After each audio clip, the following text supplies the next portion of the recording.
WPEN Burlington, Philadelphia, a Beasley Media Group station.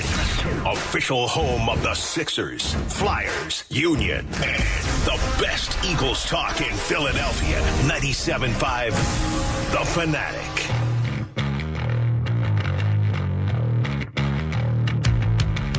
And a good Wednesday morning, Philadelphia. I'm Andrew Salchunas. It's the Midday Show right here on 97.5 The Fanatic. And I got to tell you, for the first time, well, it's only Wednesday, the first time this week, I'm finally feeling a little bit better. I look across and I see Ray in the studio shaking his head. He's not. No, I don't feel better about the Eagles after their last two blowout losses. But for the first time, I feel actually confident going into a game. Legitimately confident. And I know it's not till Monday, which sucks. I'm telling you right now, SGP Monday, because we're not doing a pregame show on Monday. So Monday will be our pregame show, you and I, Ray, and we'll build the SGP. And I'm loading up heavily on the Eagles offense. Loading up heavily on the Eagles offense. The last 2 weeks, it has absolutely sucked.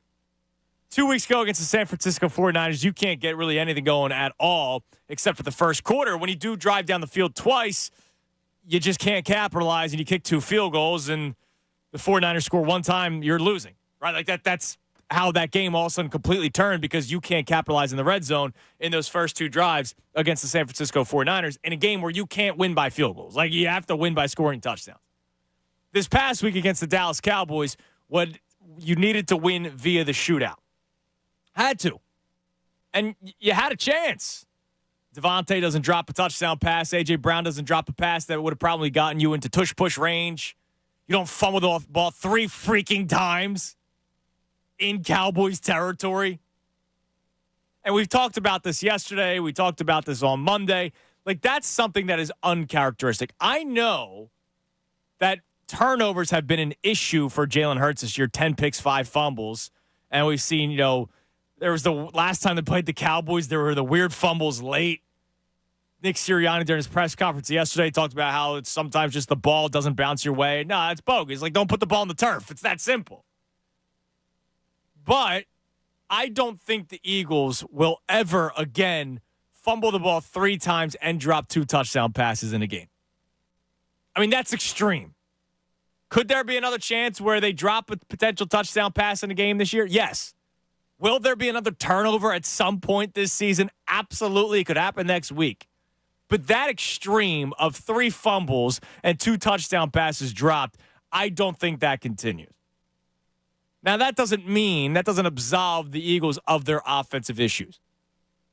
I will tell you right now, their biggest issue on the team is defense. But I don't think you can fix it, if I'm being honest with you. And I think you guys all know that too. I don't think the defense is all of a sudden going to get better. They may look better in the next 4 weeks. This one's still pretty tough. You have some good weapons with the Seattle Seahawks. You got Metcalf, you have Locke, you have Kenneth Walker. You got good weapons on that team. I don't think the defense is going to look as terrible as they did the last 2 weeks against the 49ers and the Cowboys. And that's just pretty much because of the product of the teams that you will be facing. But I don't think the defense is going to all of a sudden get all that better. Offensively, I would like to hope that you can still find improvements one way or another. Not improvements where all of a sudden, you're going to look like the Rams, right? Greatest show on turf. I don't think you're going to look like the regular season undefeated Patriots with Tom Brady and Randy Moss. I don't expect that. But I do expect the offense to look a little bit better. And when we did our You Call It Tuesday yesterday, where you called in and either overreacted or you played devil's advocate, obviously majority of people overreacted, which that's totally fair after these 2 losses. But in terms of the devil's advocate, one of those, and that was from our great caller, Uncle Frank, was they're going to button things up. They're not going to fumble the ball 3 times in a game. They're not going to drop 2 touchdown passes in a game. And I would like to believe that. So what we're going to do today is try to get to the root of the issues for the Eagles offensively. Today is going to be a day strictly about the offense. We know the defense stinks. I don't think it is worth our time trying to figure out what the problem is with the defense. It may just stink. They may just be gassed. Hassan Reddick, he's really the only guy that's getting home. Josh Sweat has done nothing in a month, it seems. Jalen Carter isn't getting to the quarterback the way he was earlier in the year, and that's because he's probably hit a rookie wall. I bring up Nick Sirianni again. I know he said yesterday, I'm not going to use being tired as an excuse. Well, it might just be the case. You don't have a deep pass rush. You don't have that much depth. You're running the same guys out there for 60, 70, 80% of the snaps. They're tired. And that does happen in sports, especially when you go all the way to the Super Bowl last year and you're depending on a rookie in Jalen Carter to make an impact. James Bradbury's just been bad this year. Darius Slay actually wasn't bad last week, but you could tell at some points maybe it's age or maybe it's just because he's banged up. He's been dealing with that knee, it seems like, all season long. You're nowhere near as deep at linebacker. We're praying that Shaq Leonard provides you something. And then it's safety. Who knows what goes on there. Bottom line is, I don't think there is fixing the defense. You have to hope that they can get one stop. You go back to the Eagles-Bills game, what happened? The Eagles ended up outscoring the Bills. And it took a James Bradbury interception and a big sack by Brandon Graham that changed everything in that game. It was 2 plays. 2 plays. You go back to the year the Eagles won the Super Bowl, that defense was much more dominant than this one. It took 1 play. 1 play that changed that game, and it was the biggest play in probably Eagles franchise history, the strip sack with Brandon Graham on Tom Brady. 1 play won that game. The offense is what needs to change. The offense has had issues. The offense has started slow, not back-to-back weeks, Nick, for the last 5 weeks. So what I want to try to do today is figure out who is the biggest issue. And I know that last week, Devontae dropping a touchdown pass, A.J. Brown dropping a touchdown pass doesn't help. Them both fumbling doesn't help.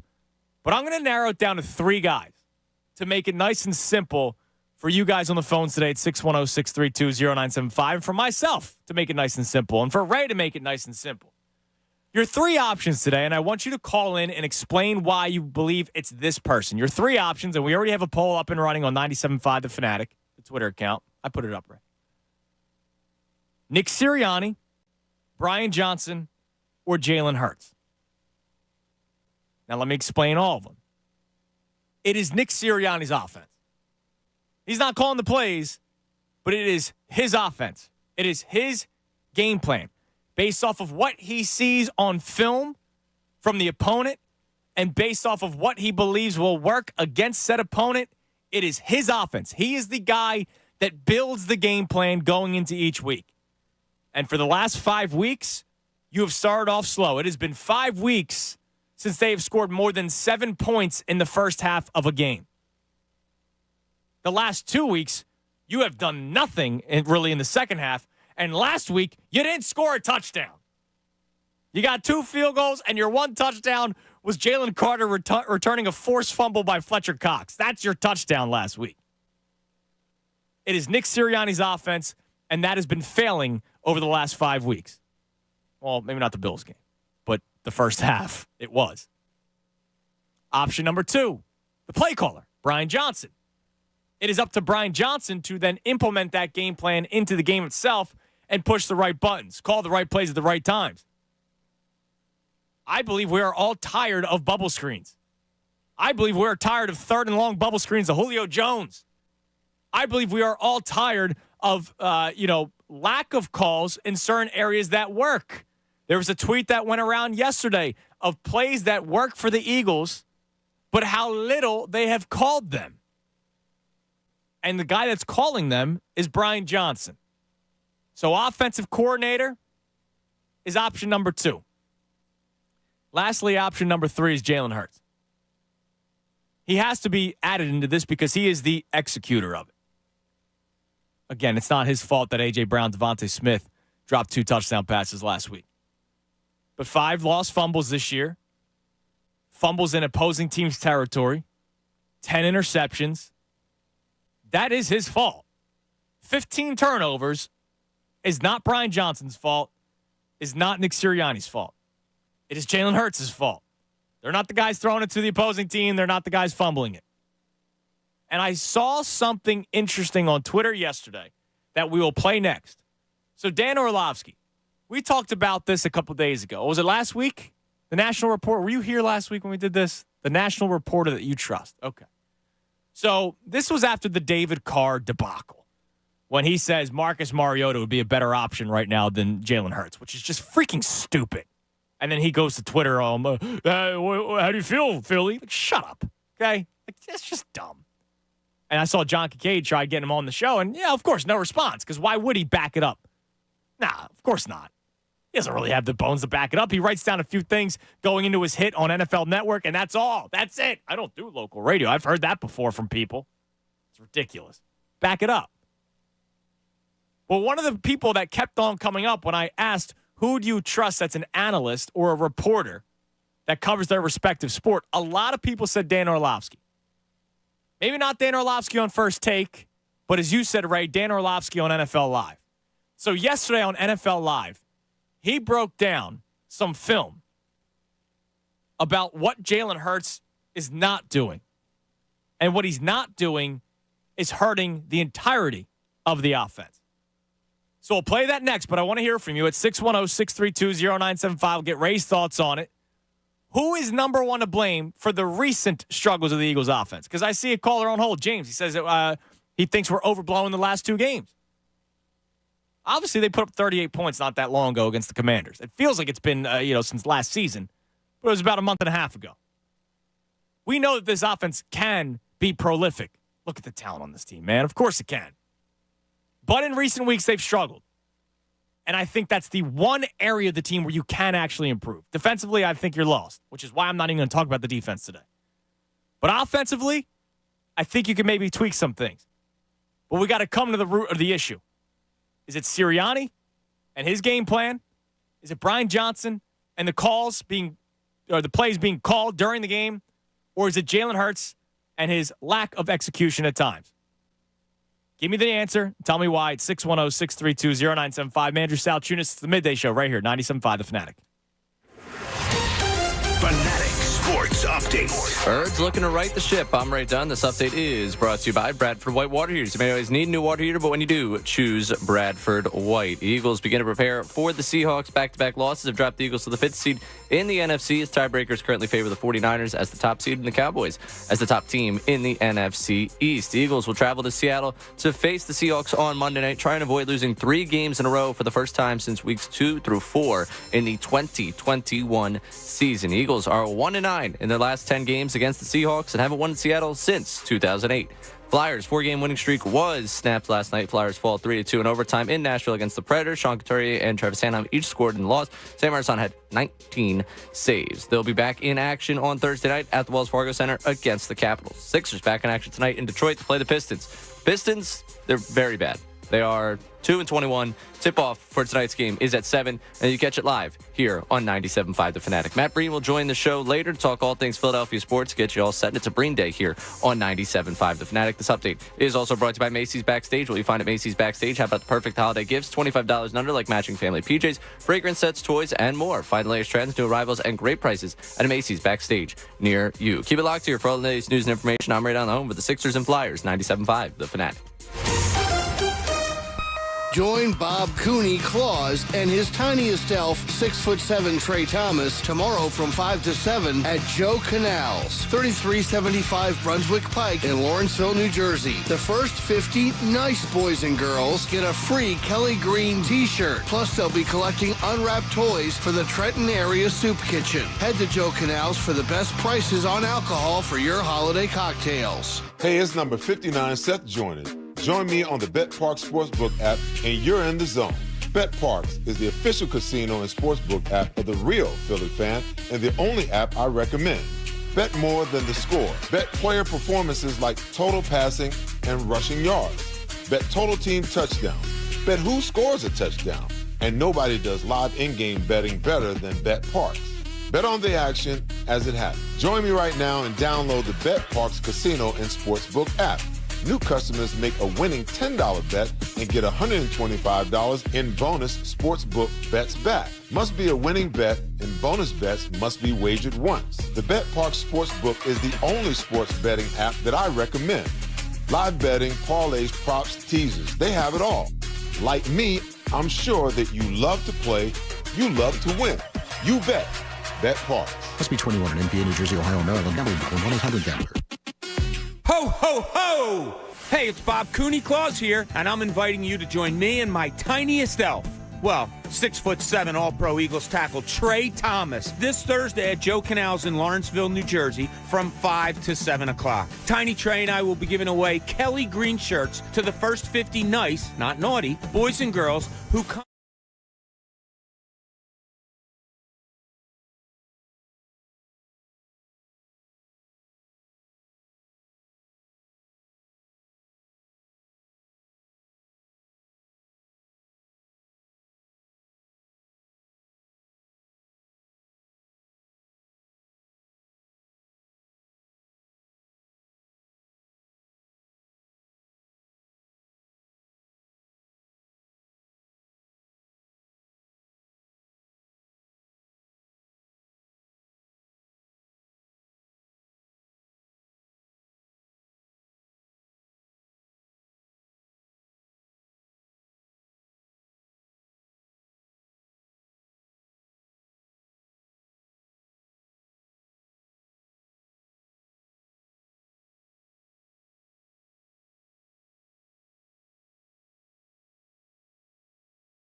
Eunice was just hanging out with the great Bob Cooney and also Pat Egan during the break there, which I appreciate, as they're doing a great job with the John Kincaid Show.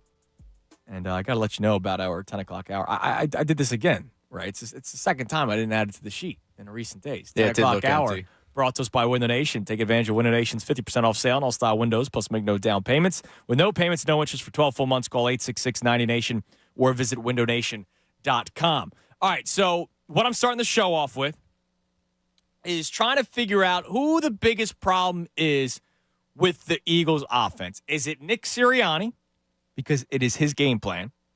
Is it Brian Johnson, who was calling the plays during the game?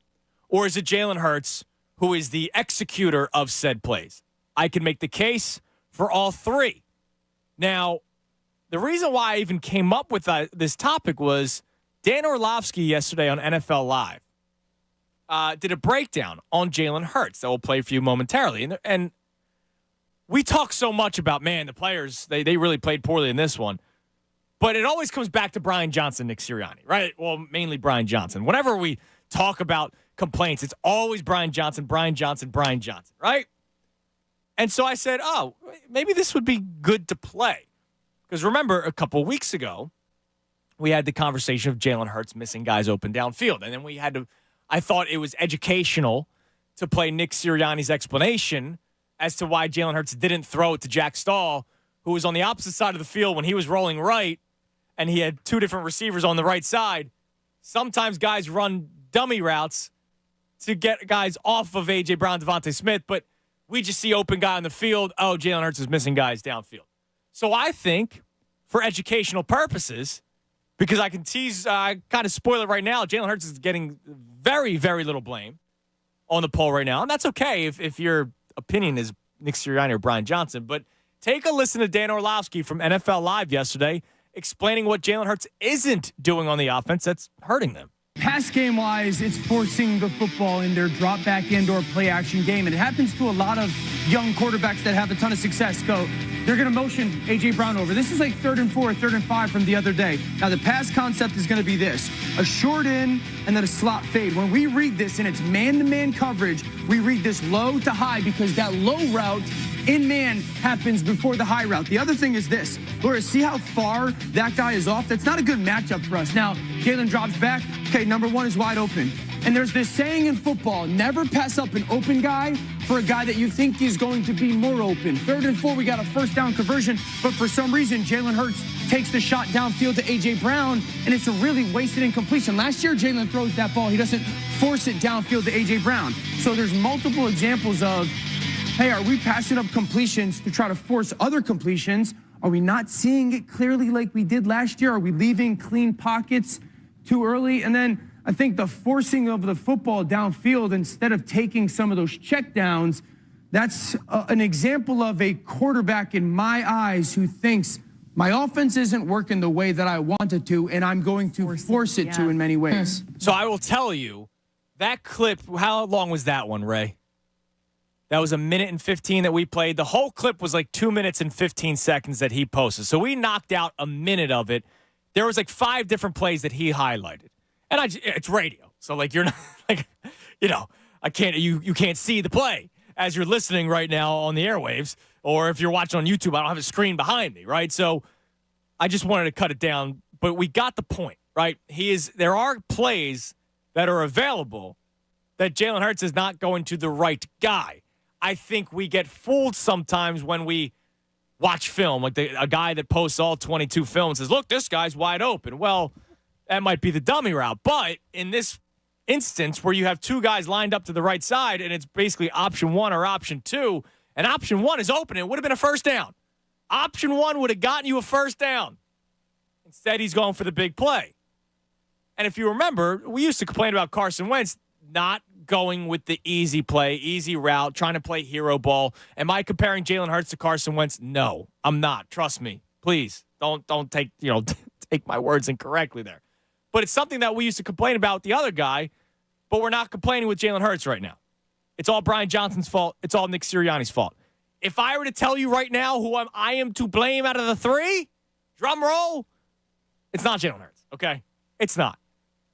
But it's just interesting to hear a different perspective from a guy who gets paid probably a lot of money from ESPN to cover teams and break down film for a living. And it's not just David Carr just throwing it out there and saying something nonsensical like starting Marcus Mariota. Dan Orlovsky just points out, all right, look, these are some routes that are there that he should just take, but it looks like he's going for the bigger play. He talks about checkdowns. We've talked about that a lot the last couple of weeks. Everything just seems so hard right now for the Eagles offense to not just get touchdowns, but to get first downs. That's a 3rd and 4, and he's taking a shot downfield when he would have had a first down there. And who knows, that drive could continue and get to a touchdown. So the poll reads as follows right now. Who deserves the majority of blame for the Eagles' recent struggles offensively? Brian Johnson, shocker, getting majority of the vote, 45.5%. Sirianni, where I voted, getting 40.5%. And then Jalen Hurts getting 14%. Ray Dunn, good morning. How are you? Good morning. I am still not doing well, to be honest with you. I'm feeling good about the Seahawks game, and it's because there were things against the Cowboys that I don't think will happen again. For the offense. For the offense. Happy for your belief in that. For the offense. It shows that Jalen Hurts also deserves blame. Yes, there is some blame to go around for Jalen Hurts as well. No one is blameless in all of this, especially when we talk about the last 2 weeks. There is no shortage of blame to go around across the board for these guys. Yeah, and a lot of people are responding, all three. Don't be a coward. Pick one. Have a take. Give us a take. We need your take. All right. But for me, when I get to who to blame, I'm also going straight up to the top with Sirianni. Yeah. I think, and that's been the big kind of inflection point for me over the last couple of weeks, where it's been like, hey, wait a second. This whole Brian Johnson stinks discussion, I don't know how much it's him being bad or is it just the offense being. I don't think they've made it easy enough for Jalen Hurts. Hurts has made it more difficult on himself, as Orlovsky points out there. He's made it a little bit more difficult. Now, again, the throw that he's highlighted to begin that segment, the first clip there, was one he dropped right in the breadbasket. So it was a tougher play. He made it more difficult on the offense, but it was still a good throw in which he made in that play. They've made it more difficult for him on offense because, again, I keep citing this separation that the receivers are getting. There is no reason that A.J. Brown, Devontae Smith, and Dallas Goedert, really an entire receiving core, should be getting that little separation. It almost seems like they're not scheming them open. They're just like, those guys are so talented. They're going to find their ways to get open. And then the only way they try to scheme them open is the pick play that never freaking works with this team. Also, that's just disaster. It's crazy. They're the only team. Only team. It doesn't work. Ever. And it's so obvious. It's so painfully obvious when they try it.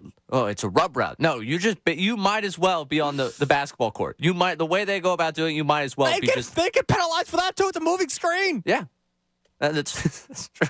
They can't even set a pick in the NBA on this team. It's so bad, but that's why I go straight up to the top. Like, again, I don't want to I made the Frank Reich comparison. The way people started to feel about Reich and Peterson. I think there's a little truth to the Sirianni needs, I don't know if it's stronger voice or needs someone, a little bit of opposition in that room right now of hey, what you're doing is just not clicking. And what he did when he started as a head coach was not clicking.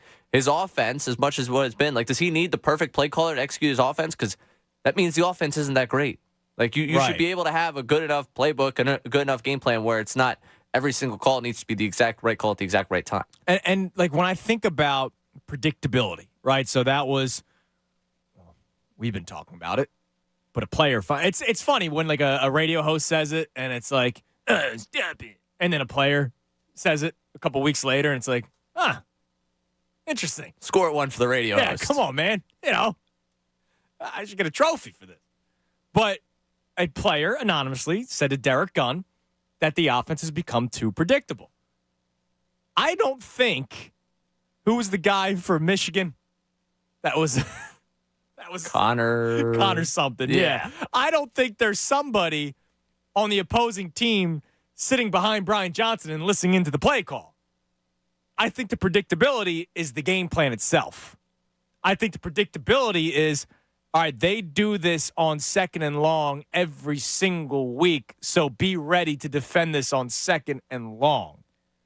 And that's not necessarily Brian Johnson calling the play. Now, look, he can combat that by making an adjusted call during the game, during the fly. Like, if a defense is showing a certain look, like it's a game of adjustments, right?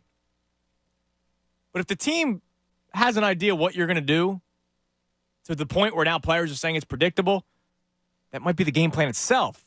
And as we know, that's Nick Sirianni. So that's why I vote Nick Sirianni. Does that mean I think Nick Sirianni is some terrible head coach and the offense, there's no way it's going to get fixed? No, that's not what I believe. But right now, in the topic of conversation of the recent struggles for the Eagles offense, who is number one to blame? I go Nick Sirianni. Our three options, Sirianni, Brian Johnson, and Jalen Hurts. Would love for you to answer that and explain why at 610-632-0975. Let's go to James in Harrisburg. James, you're on the Fanatic. Hey, what's going on, buddy? How you doing, James? Pretty good. I'm really not a Ben Johnson fan or our coordinator's fan. I'm really not a fan of him. But I really don't think it's none of their problem. I think it's all three of their problems. But I like to say this: if you look at Dallas and the 49ers' last three games prior to them playing us, who'd they really play? Right. Yeah, I mean, the schedule makers, when we did the You Call It Tuesday yesterday, overreaction or devil's advocate, the schedule makers screwing over the Eagles was a big one for the devil's advocate crew. Yeah, that's honestly what I think. I honestly think that if we can clean up the turnovers and we clean up the fumbles, that we're going to be okay. I mean, I don't think the defense, I don't think we can really do anything for the defense. I mean, it is what it is, but that defense got us to 10-1. Everybody forgets that, you know what I mean? They see the two big blowouts, but what they're failing to understand is they had three really hard fought games prior to them two blowouts. I mean, Yes. Battle-tested games. Yeah, all that's true. Now, I could say on the flip side, and this is, again, playing devil's advocate to your devil's advocate, is, all right, they were 10-1, but what prolific offense did they stop? They did a good job with the Miami Dolphins, a great job against the Miami Dolphins. And that was really it. The Chiefs' offense has been a mess this year, and the Bills did put up 30 against you. The Bills are Bills. Allen played a really good game. So, I mean, that was like last year's Bills. And the Chiefs, they're the Super Bowl champs. I mean, yeah, they have bad games this year and everything, but at the end of the day, they're still the I hear. I just don't think – I get what you're saying. I just don't know if the defense is going to all of a sudden get better, especially this late in the season. I appreciate the call, James. I mean, one of the biggest things for me is there is talent on the defense. They might just be gassed. But when are they going to get the bye week already happened, right? Like there's no, okay, they get an extra day. Is that one extra day's rest going to rejuvenate Fletcher Cox and Brandon Graham and Darius Slay, some of the older players on this defense? Not necessarily with the rest, but I think it was something that came up today with Adam Schefter on with the morning show, talking about the fact that this defense has now been behind and they're part to blame for falling behind because they're the ones that allow the points. But the offense has not given you much in the first half. They've had to play from behind consistently, and that's probably been a bit of a hindrance on the pass rush because they haven't been able to just kind of pin their ears back and attack. Yeah. And we talk about yesterday, we did the 8 through 14 weeks, and we kind of played that up in it was the Barnwell article where it was Devil's Advocate.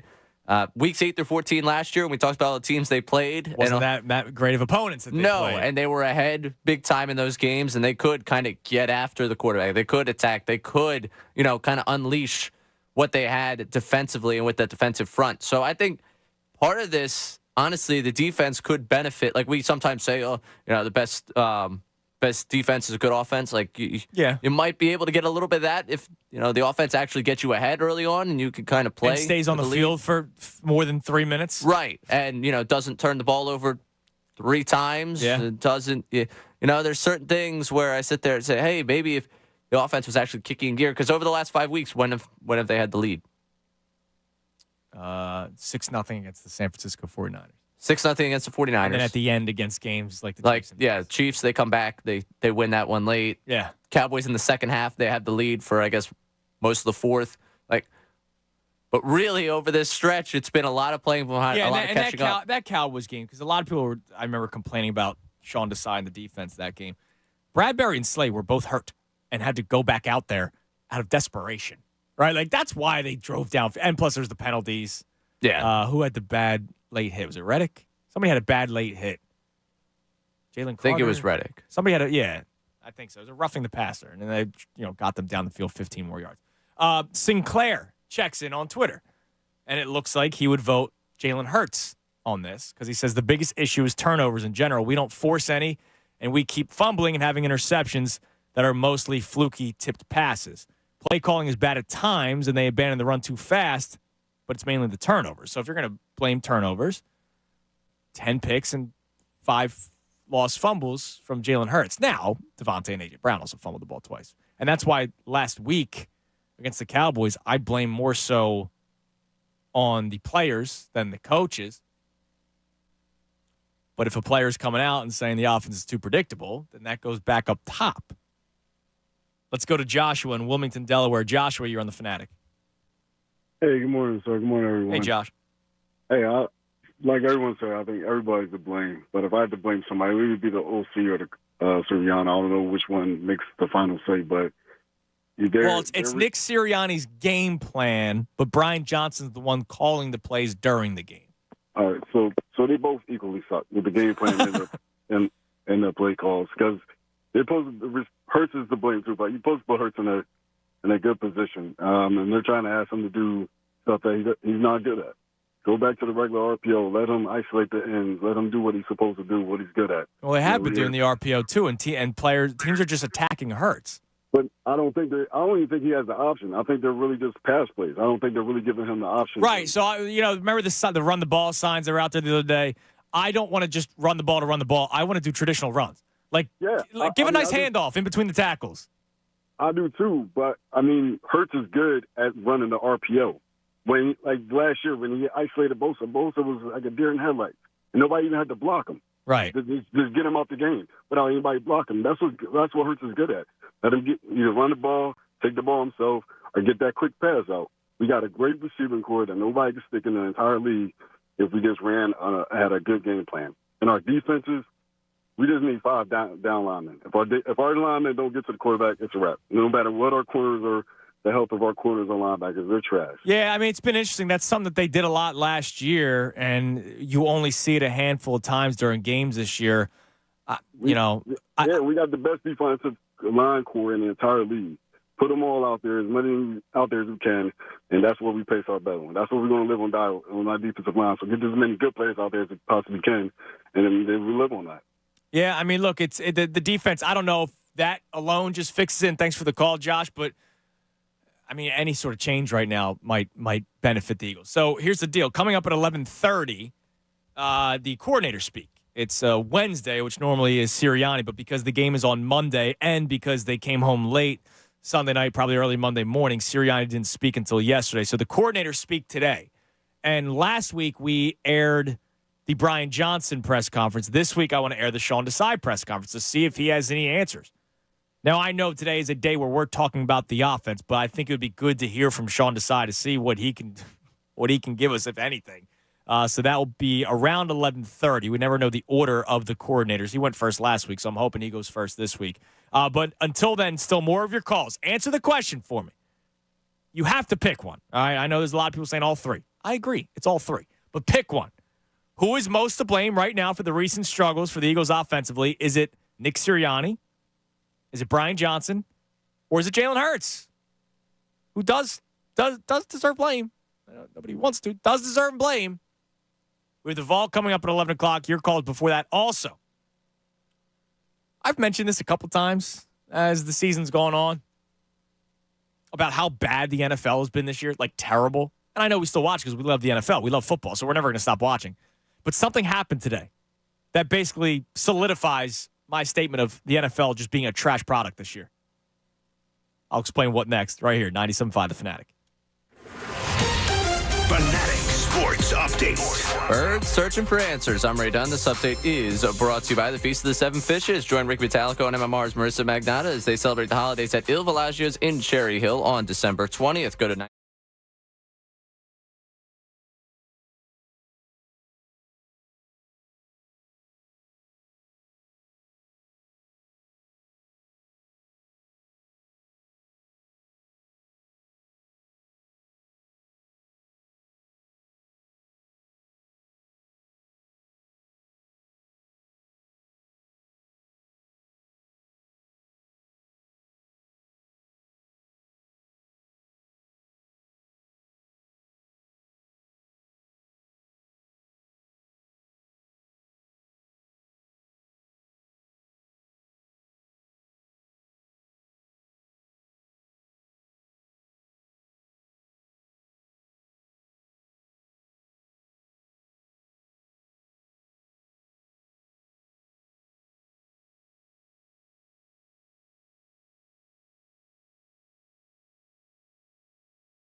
Fanatic.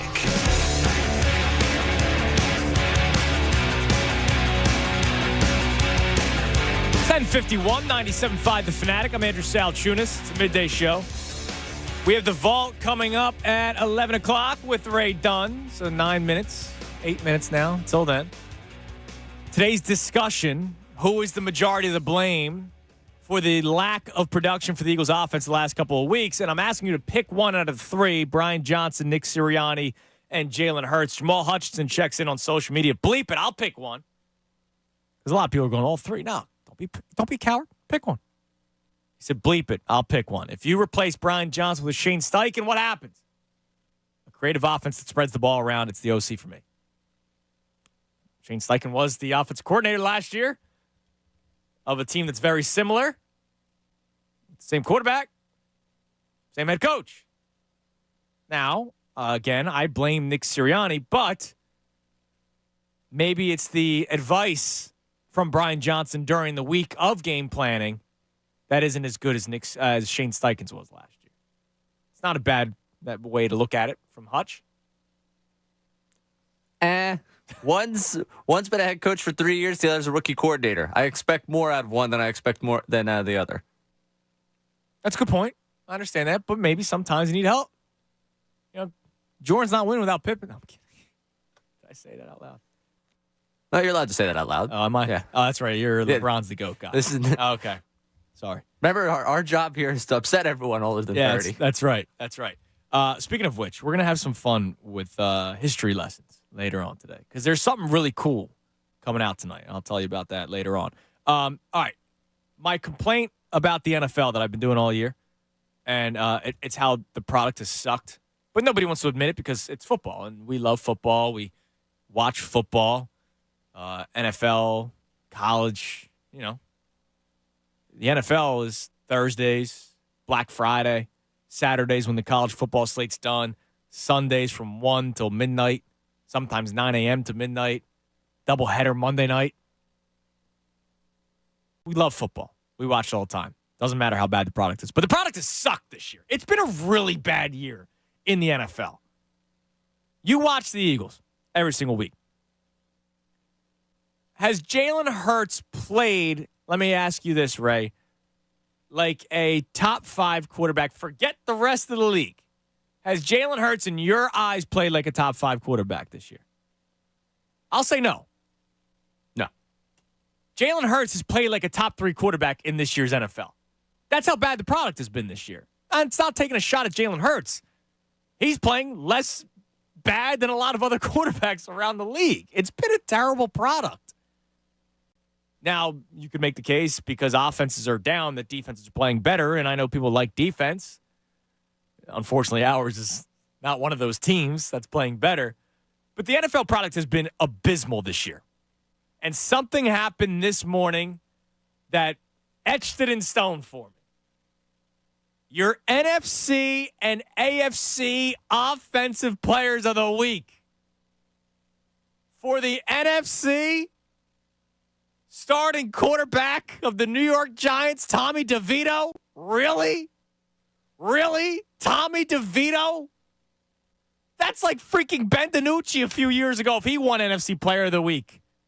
This guy's just, he's out there because 2 other quarterbacks got hurt. He had a nice game. I'm not ripping the guy. He had a nice game, but that shows how bad the freaking product is this year that Tommy DeVito won NFC Player of the Week. In the AFC, the same freaking town. Zach Wilson won AFC Player of the Week offensively. It is offensive to me that your offensive players of the week in the NFL are Tommy DeVito and Zach Wilson. And this is not week 18 when the top players aren't playing. That's how bad the product has been this year. That Tommy DeVito and Zach Wilson. And I know Tommy DeVito, the memes are incredible, right? Social media's been buzzing. I've had fun with it as well, just watching everything. But come on, man. This is the National Football League, the NFL, the best players around the world. And Tommy DeVito and Zach Wilson won AFC and NFC Players of the Week. Now, that's not me saying they played bad. It means the rest of the league played bad. Like Zach Wilson. Think about this for a second. Almost did not play because he didn't want to. Okay? He almost didn't play this past weekend because he didn't want to and was talked into it. Imagine that for a second. This isn't you wanting to call out of your job on a Wednesday and somebody saying, hey, come on, man, holidays are right around the corner. Just come in today. Do me solid. Like, it's not your water cooler buddy saying, hey, man, like, who am I going to talk to at the water cooler? This is a quarterback in the National Football League that did not want to play and was talked into it. And the rest of the league was so bad in the AFC that he won Player of the Week. I love the NFL. I love football. I watch every single week. I watch all those time slots that we talk about. I was locked in to Dolphins-Titans Monday night, okay? And I didn't have anything on the line. I didn't have a bet. It's football.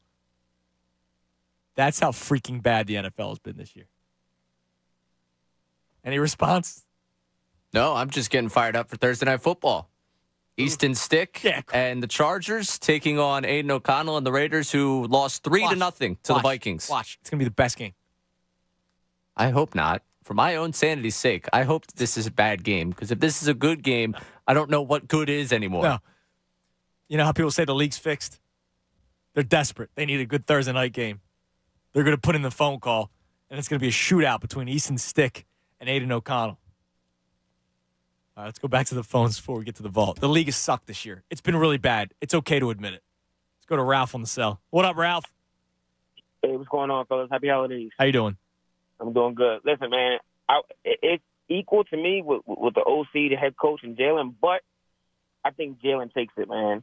Like, it's too many times where I see that he escapes the pocket prematurely and doesn't climb the pocket.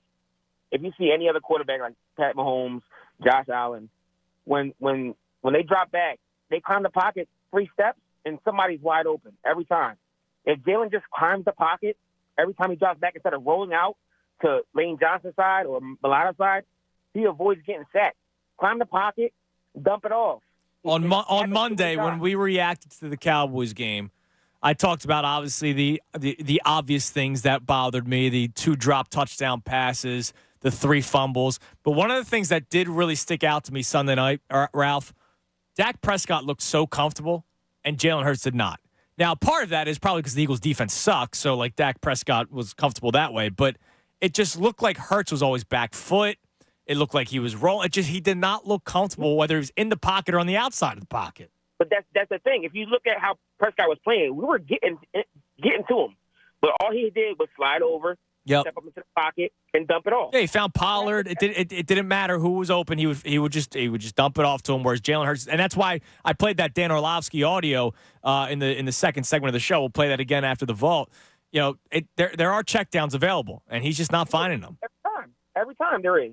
And then when he rolls out, he either makes Lane Johnson look bad and gives up a sack to Mekhi Parsons that he's been shutting him down all game. And if he steps up 2 feet into the pocket, Mekhi Parsons doesn't get that. He doesn't get the sack at all. He gets to dump it off to Swift on the flat, or you had Goddard coming across. Like, it just makes no sense to me. He's making mental mistakes. He's trying to do too much with the ball. And even when he escapes the pocket, he holds on to it, and then he'll run out of bounds or lose a yard. You can just throw it out of bounds and rerun the play. It makes no sense to me sometimes. Yeah, Ralph, listen, man. I mean, and you're in the minority because I have the poll up and running, and only 13% of people are saying Jalen Hurts, and I appreciate the call. Now, before we get to the vault, just to continue it, Mo wants to talk about Jalen Hurts as well. Mo in Maryland. What's up, Mo? Hey, Sal Tunis. How you doing? I can tell you this, and I've been watching the Eagles and watching Jalen Hurts, and I'm a big fan of Hurts. Mm-hmm. But if you look at the Eagles' offense and you look at our skill positions, we're comparable to that of San Francisco's. We've got Swift. Oh, talent-wise, yeah, absolutely. Absolutely. But what's happening is Hurts is missing a lot of what's happening in the middle of the field and he's not getting rid of the football quick enough.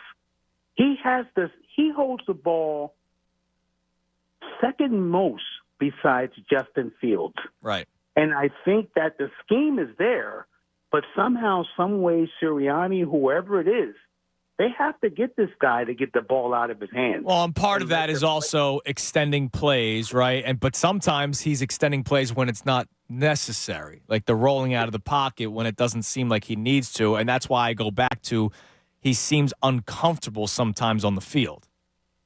I agree. He's dropping back 7 steps. Against San Francisco, he dropped back and fell. Yeah. So I'm not quite sure what the scheme is, but he's got to learn to get rid of the football quicker and let your players make plays.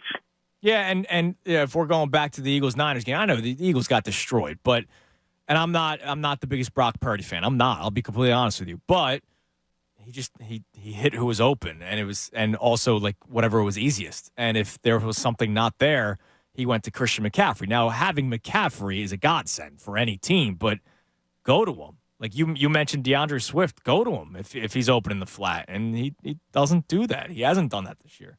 I agree. I mean, if you look at Brock Purdy, we couldn't get to him. By the time we got to him, the ball was out of his hand. Yeah. Now, part of that's the defense, right? It's also the middle of the field. It wasn't hard to attack the Eagles' defense that day when it was Nicholas Moreau and Christian Ellis. That's true. That's true. But just food for thought. That's just my opinion. No, Mo, I appreciate the call, man. So back-to-back Hurts answers on the phone. I find it interesting. So, again, update on the poll before we get to the vault. Who deserves the majority of blame for the Eagles' recent struggles offensively? I'd love to hear from you. You have to pick one and explain why. It's 610-632-0975. Brian Johnson in the lead, but it is getting closer. Brian Johnson, 44.2% of the vote. Nick Sirianni, where I went, 42.6% of the vote. So, very close, less than 2% difference between him and Brian Johnson. But Jalen Hurts, even though our last two callers go with Hurts just getting 13.2% of the vote on the poll. You can vote on 97.5 The Fanatic, at 975 The Fanatic, the Twitter account. All right, it's 11:04. Let's get to the vault.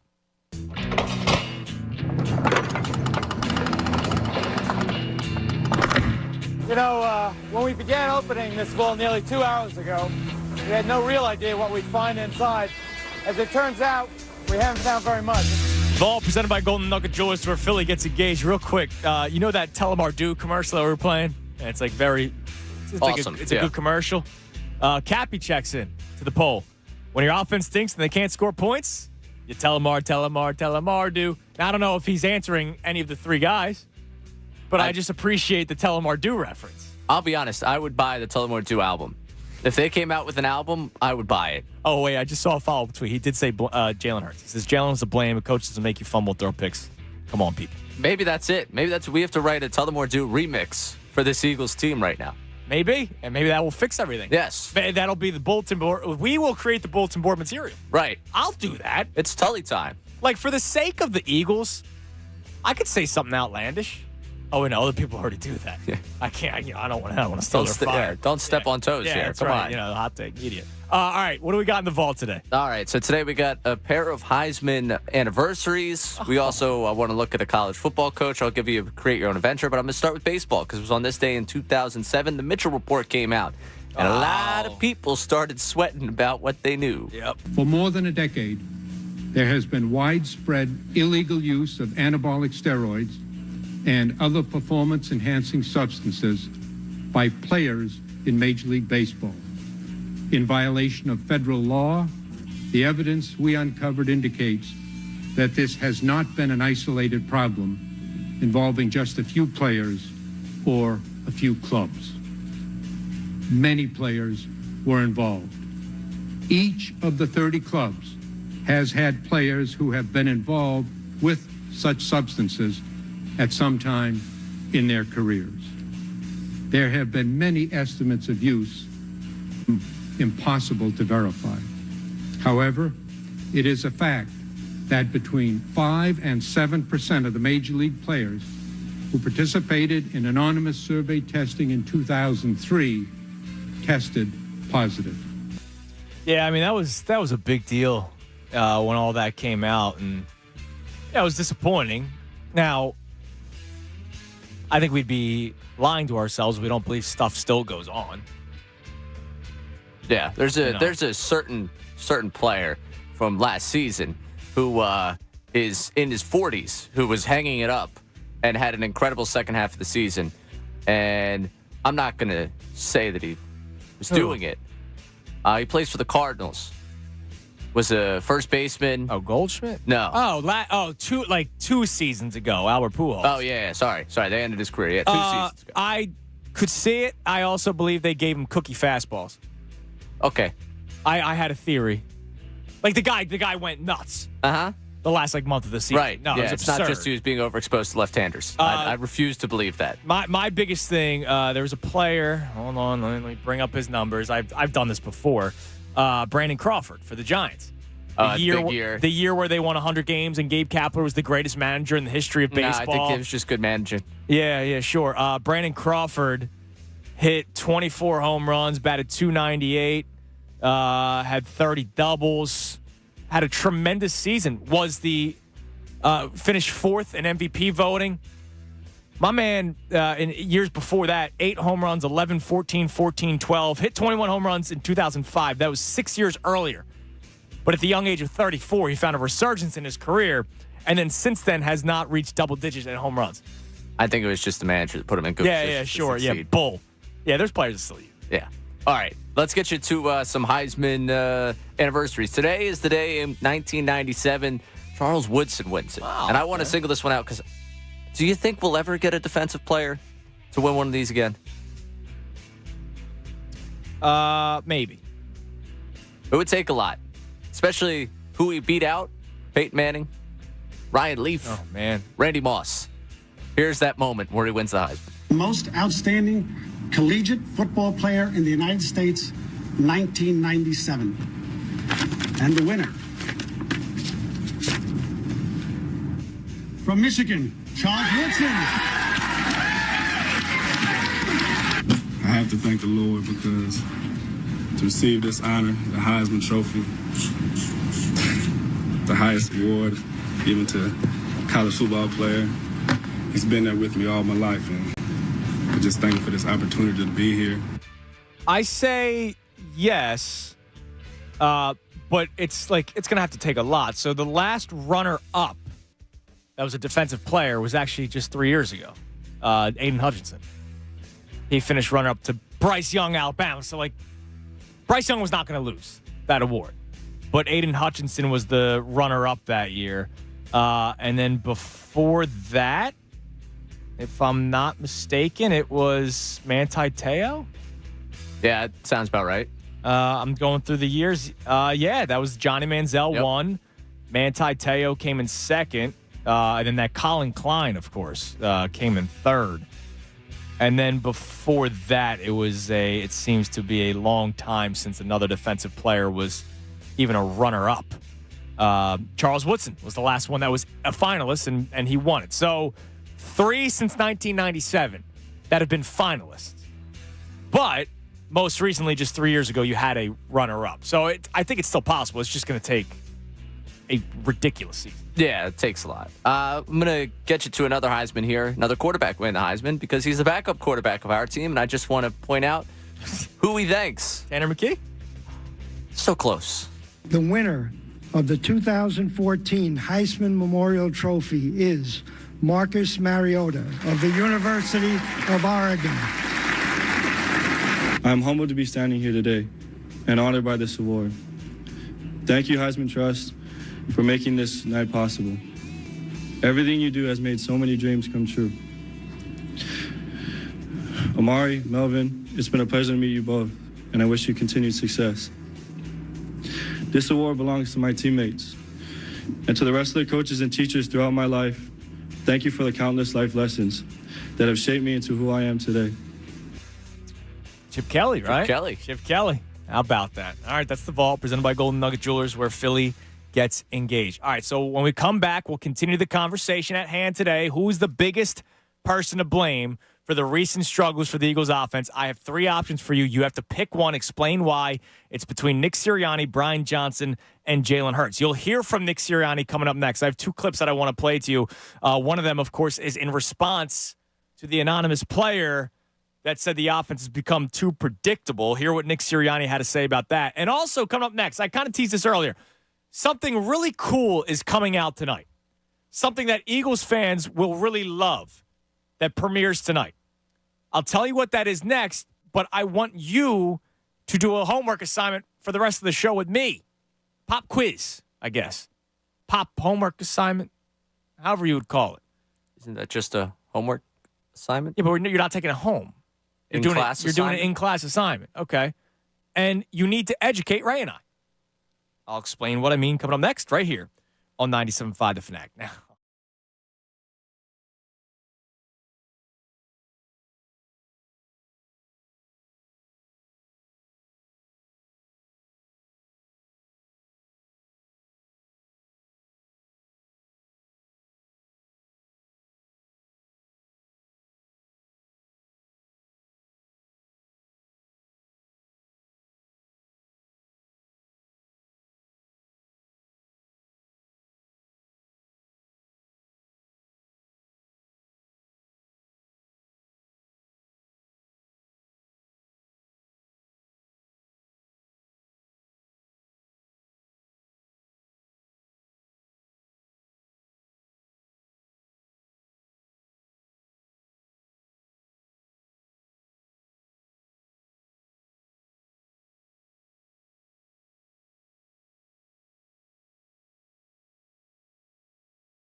11:22. 97.5 The Fanatic. I'm Andrew Salchunas, 11 o'clock hour. Brought to us by Golden Nugget Jewelers. That's where Philly gets engaged. Who deserves the majority of the blame between Brian Johnson, Nick Sirianni, and Jalen Hurts for the lack of offense the last couple of weeks? Now, that does not mean to say that the whole offense is broken all year long, right? Like, the offense hasn't been broken all year long. You've seen them put up 30-plus points in games. It's just the last 2 weeks has been abysmal. So who is it that really needs to figure some stuff out to make things better? Now, it's been a heavy offensive day, but coming up at 11:30, we believe it will be Sean Desai. The coordinators speak at 11:30, beginning at 11:30, and they don't really set an order, but I think Desai typically goes first. So we'll hear from Sean Desai at 11:30 because the defense obviously has been abysmal as well, but I don't think the defense can be fixed. I really don't. You just need to hope that you get a play or two in a game like you did against the Bills. You beat the Bills because your offense woke up in the second half. You also beat the Bills because James Bradbury had an interception and Brandon Graham had a key sack late in the game, right? Like, that's why you won the game. That's why you won the Super Bowl. The Eagles' offense was tremendous. The Eagles' defense was not until Brandon Graham had the strip sack.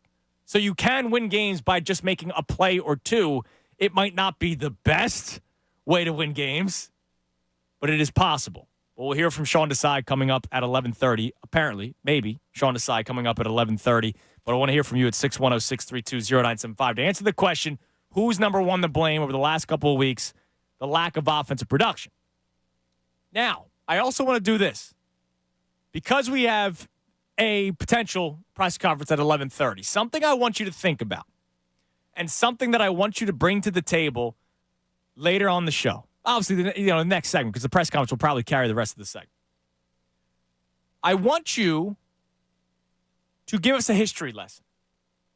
A history lesson on one of your favorite players when you were growing up. Now, I'm really specifically asking for the vets here. The veteran Philadelphia fans that say, you're too young to know this, right? Usually it's negatively. I'm sorry. I didn't pick this. All right? It happened. I won in the in the freestyle swimming race. I won. Okay? People say I'm not an athlete. We're all technically athletes. We won. Am I wrong? I mean, I guess. I have to measure the competition. You know, it's one thing to dominate at the high school level. It's another to dominate the NFL if you know. Yeah, well, I won the swimming competition early on. Yeah, right, but was it Olympics? Like, were the Olympics? I don't know. Who are you up against? Hopefully my parents didn't miss out on an Olympian. All right? Anyways, I want a history lesson because something that's happening tonight that I think is awesome. At 9 o'clock on ESPN, we have the latest 30 for 30. And the 30 for 30 tonight is on the incredible career of Reggie White. So the 30 for 30 on Reggie White premieres tonight at 9 o'clock on ESPN. I'm actually going to be speaking to one of the directors coming up at 1:30. You'll hear him later on in the show. But at 9 o'clock tonight, we get the 30 for 30 of Reggie White. And I will watch it because I like to be educated. You know, a lot of times we get the you're too young to understand, but you also think that I don't go back and look things up or watch things. I understand I may not have the same emotional feeling. We talk about the Eagles-Cowboys rivalry on this program. I think the rivalry is not the same as it used to be. I didn't feel it the way you did in the 80s and 90s. Okay? I didn't feel it. But I know the history. I know the plays. I know the players. I know load left. I got all that kind of stuff. We talk about it. And I think that's good to know history. But I want you, on top of the conversation about who's number one to blame between Jalen Hurts, Brian Johnson, and Nick Sirianni for the recent woes for the Eagles offense, I want you to give like a minute-long synopsis of your favorite athlete from before Ray and I were born. So I'm 29. All right, I was born in 93. So I need you, or like even the early years of my life, because obviously I wasn't really locked into sports until I was 7 or 8 years old. But we always talk about the legends of Philadelphia sports. The Mount Rushmores. This guy's the best. This guy's the best. I want to get a little history lesson. I think it's good to learn more. And because we have a Reggie White 30 for 30 coming out tonight, 9 o'clock on ESPN, I want to learn more about other players as well. So your favorite player or one of the legends of Philadelphia sports, just like, oh, man, when I watch this guy play. Like the other day, we talked about Tasty Cake Dom called in and is hoping that Joel Embiid wins a championship because Allen Iverson and Charles Barkley never did. I would love to know more about your thoughts on Charles Barkley, right? I know about Iverson. That was my childhood. But more about Barkley. So just something fun, something light, because the last couple of weeks have obviously sucked. Talking about losses to the 49ers and the Cowboys. 610-632-0975. Let's go to Heavy in Huntington Valley. Heavy, you're on the Fanatic. Yeah, bro. What's good? What's up, man? Dude, this Eagles team has been struggling pretty hard lately. You don't say. It's. I mean, I think it's kind of tough to say who exactly is the blame for the entire team's woes. I mean, like you said, this defense is looking, is straggling pretty hard right now.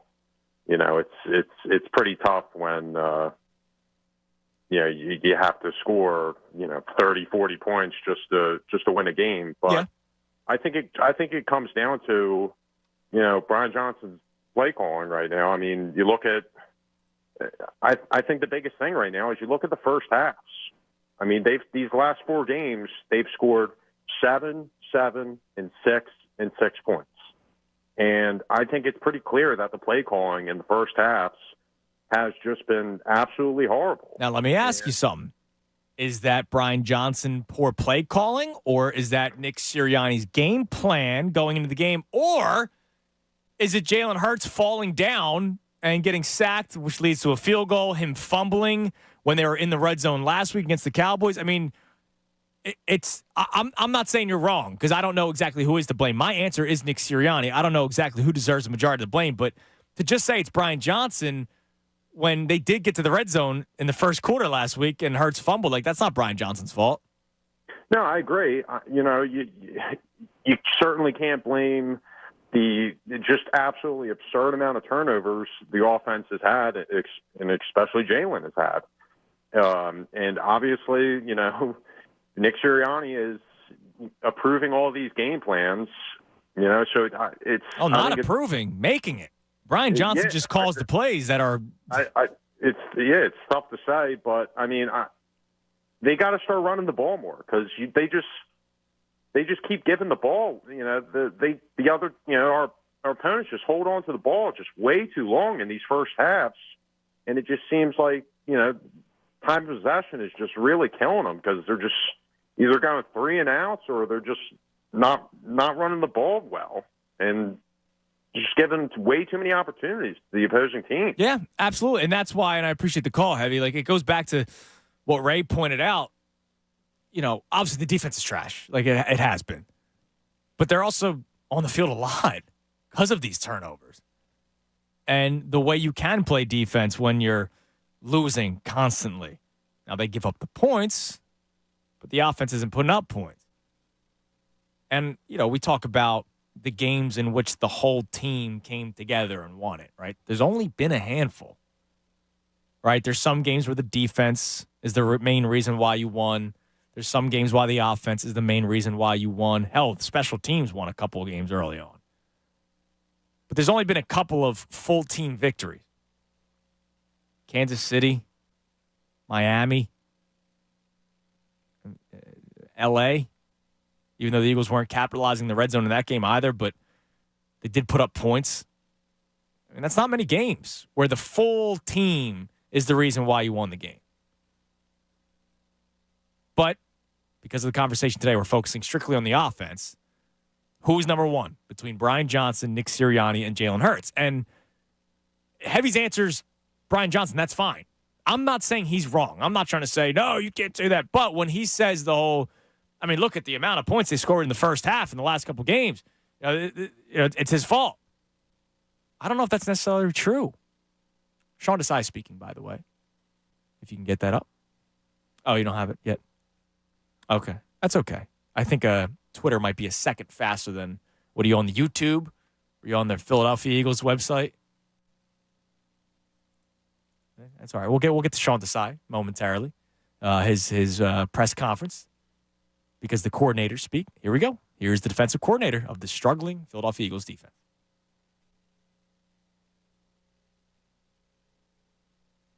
Momentarily. You try to use his length to his advantage. So, and then Nolan's obviously been physical at the point of attack, and you see his athleticism as well. So I think those guys are growing. They're learning the defense, and they keep getting better, and the coaches are doing a good job developing them.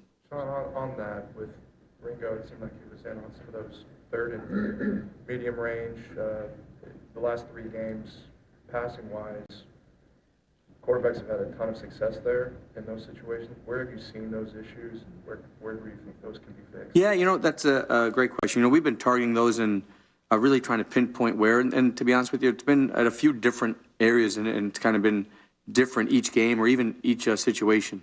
Obviously, it always starts with the play call. You can always reflect and put them in a better situation after you see the play of what the route is and how you want to match that route differently based on the coverage and the system that we got up that week. And then I think there's just some other finer details that we want to keep refining and trying to help our guys be in better positions to go win those situations. As a follow-up to that, you're second in the league in first and second down sacks. You're last in the league in third down sacks. Why isn't that translating the third down as much? That's a good question. I think that's something that we're trying to explore. And I'm again, a big part of it goes to the play call. That you got to continue to be aggressive and continue to find spots and matchups that you like to be able to win on those situations. And then, we're obviously cognizant of time to throw and things like that and different situations that show up there.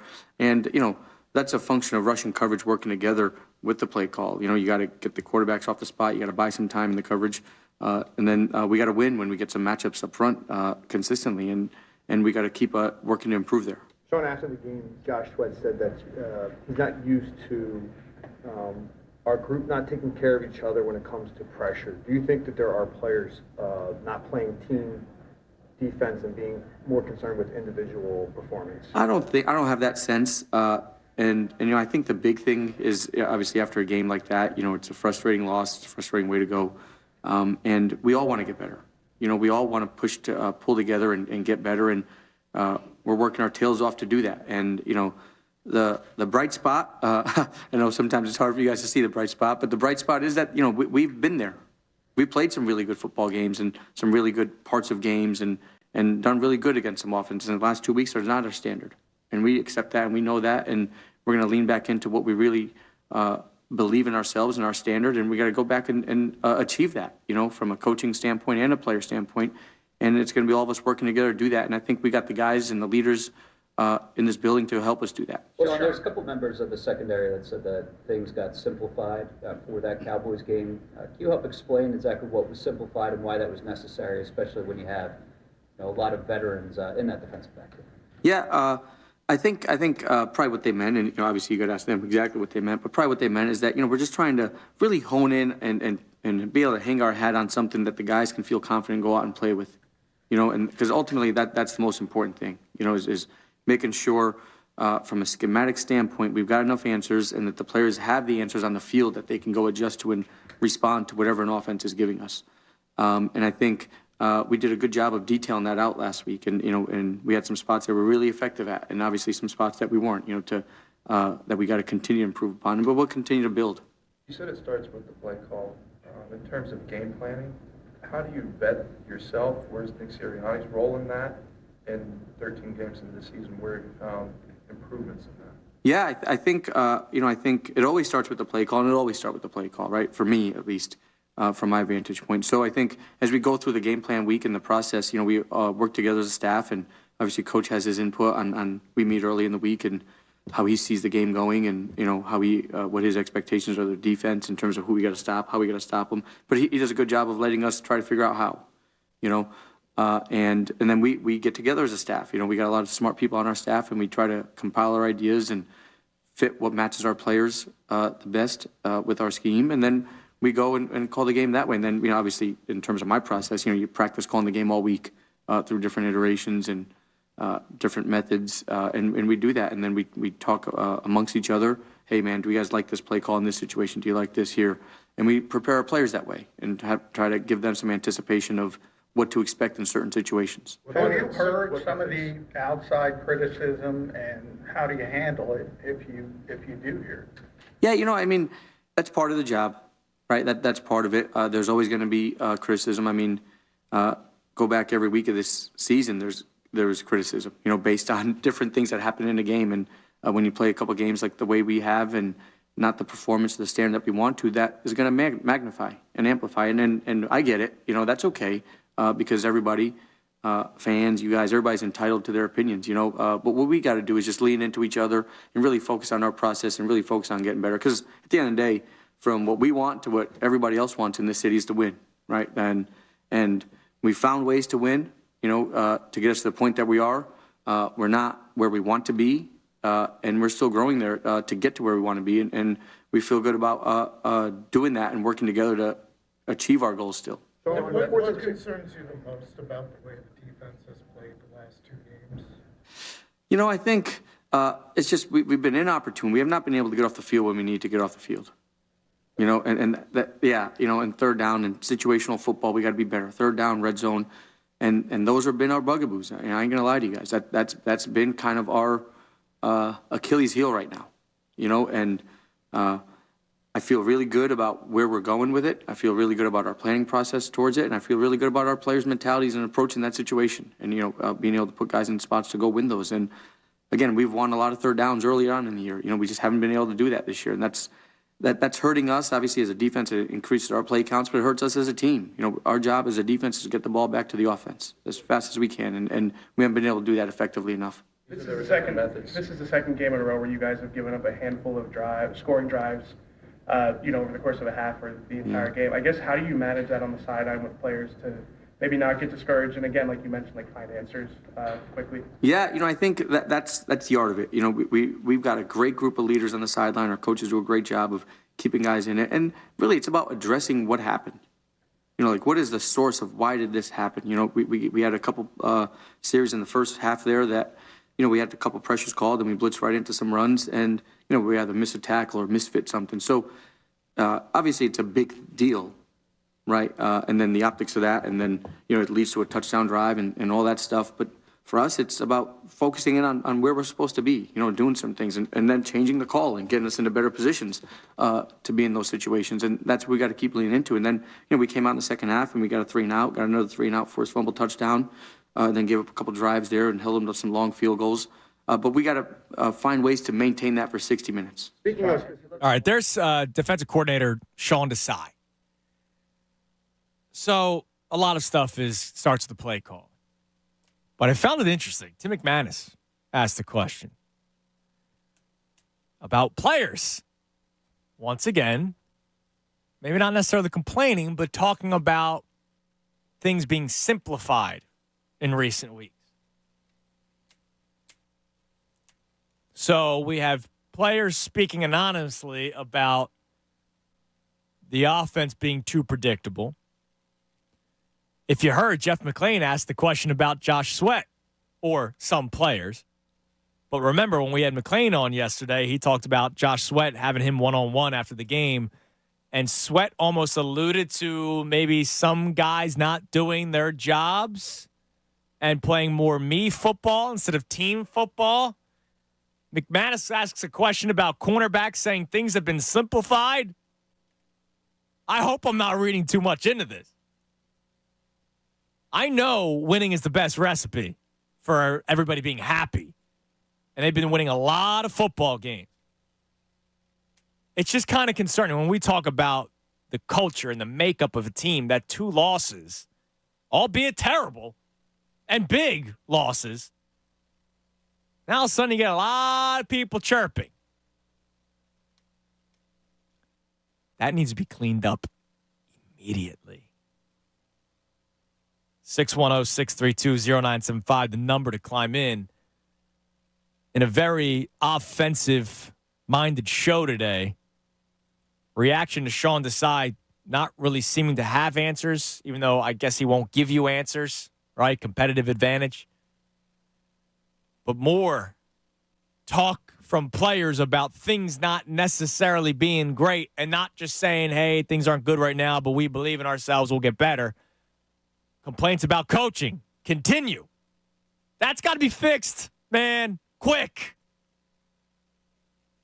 We got the holiday wheel coming up next at 12 o'clock here. If your name is called, we still have a lot of great prizes on the board. So the holiday wheel will announce the name coming up at noon. I want a history lesson on your favorite player from pre-date of birth of my own.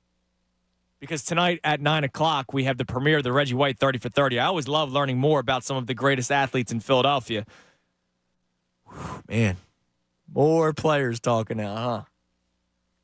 All right, we'll discuss that next, right here, 97.5 The Fanatic. This holiday season, all your wishes are coming true on FanDuel in partnership with Valley Forge. Right now, new customers get $150 in bonus bets with any winning $5 moneyline bet. That's $150 if your team wins. If you've been thinking about joining FanDuel, there's no better time to get on all the action. The app's super easy to use. There's a wide range of betting options, including spreads, player props, over-unders, and more. You could shake your head all you want, Ray. I feel good about Monday night. I woke up this morning feeling good. And when I do an SGP for Monday night, there's going to be a lot of offense. Hurts over in touchdown passes. A.J. Brown anytime tutty.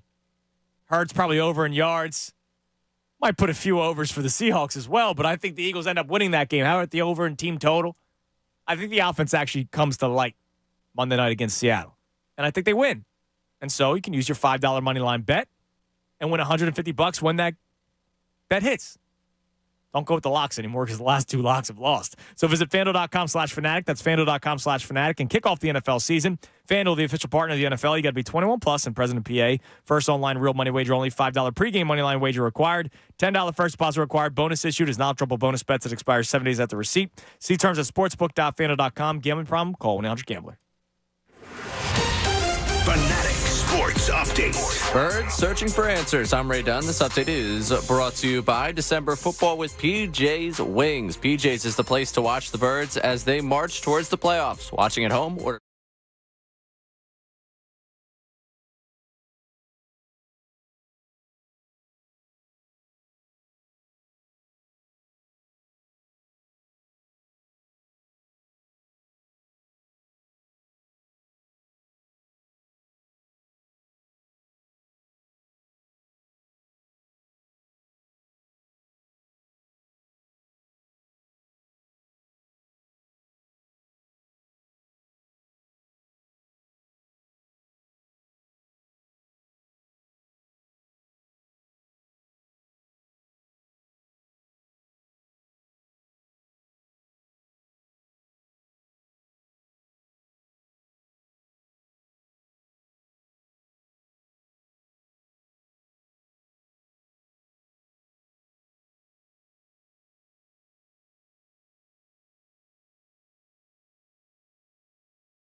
It's not your fault. It's Dylan's fault. So during the commercial break, Miss Rhonda and I, Hall of Famer, Rhonda Hibbler. That's right. Having a conversation, and, Dylan just comes barreling in here with the holiday wheel. And I like to yell out of fun and love, like, what are you doing? We're having we're having a private conversation. And he goes, I'm sorry. So we wait for him to exit the studio. This MFer walks right back in. We're literally, I literally said we're having a private conversation. He walks right back in 10 seconds later. And then you not knowing, walked back in 15 seconds later. I was like, what are you doing? That was all a joke at you. Yeah, I understood that. I'm sorry that the tears came out. Oh, it was awful. I was sobbing. Yeah. You should have seen. The entire sales team was trying to console me. Yeah, I know. They had to prod me to get back on the air. The one person that's here. But it's like, I feel like, Dylan, like, if I literally tell you we're having a private, why would you walk back in? It's like he's worse than Cooper. That's pretty bad. Come on, man. It's pretty bad on Dylan's part. Yeah, it is. But it's all right. It's all right. He does a good job spinning the holiday wheel. He does. That's important. And he's allowed to come back in. He's going to come back in at noon when you and I are having a private conversation on the radio. That's true. No one's listening to. No. And he'll spin the holiday wheel. So I'll announce the name coming up in 7 minutes at 12 o'clock. All right, let's get back to the phones because I wanted to. Oh, God, maybe I shouldn't go back to this call. But we are doing the person that you believe deserves majority of the blame right now for the recent woes for the Eagles offensively. Your options are Nick Sirianni, Brian Johnson, and Jalen Hurts. But real quick, I want to get your thoughts. Am I reading too much into Tim McManus asking Sean Desai about cornerbacks, talking about how the defense has been simplified, and that may be why the defense has struggled the last couple of weeks? Am I reading too much into this, that more players are talking? I'm getting worried that you're not. Because I don't remember hearing that anywhere. Like, I don't remember Darius Slay saying that publicly 2 weeks ago. No. Like, that's quite concerning. I did not love hearing that. And what the alarm bells in my brain going off there jumped. Do you remember Denard Wilson? Remember when they were looking to go search for defensive coordinator and there were players speaking out because they wanted to see him promoted from within? Yes. Oh, my God, man. I forgot all about him. So my mind immediately went, okay, players talking about scheme not working, things that have changed from the last year, whispers about not wanting to play for, well, not necessarily whispers, but like the idea floated of, are they playing for Desai right now? Right. My mind immediately jumped to, is there someone they could believe had done this better, and are they upset that was not taken care of? Where's he at now? I don't know. Didn't he came with Sirianni from Indianapolis, I think, yes. Right?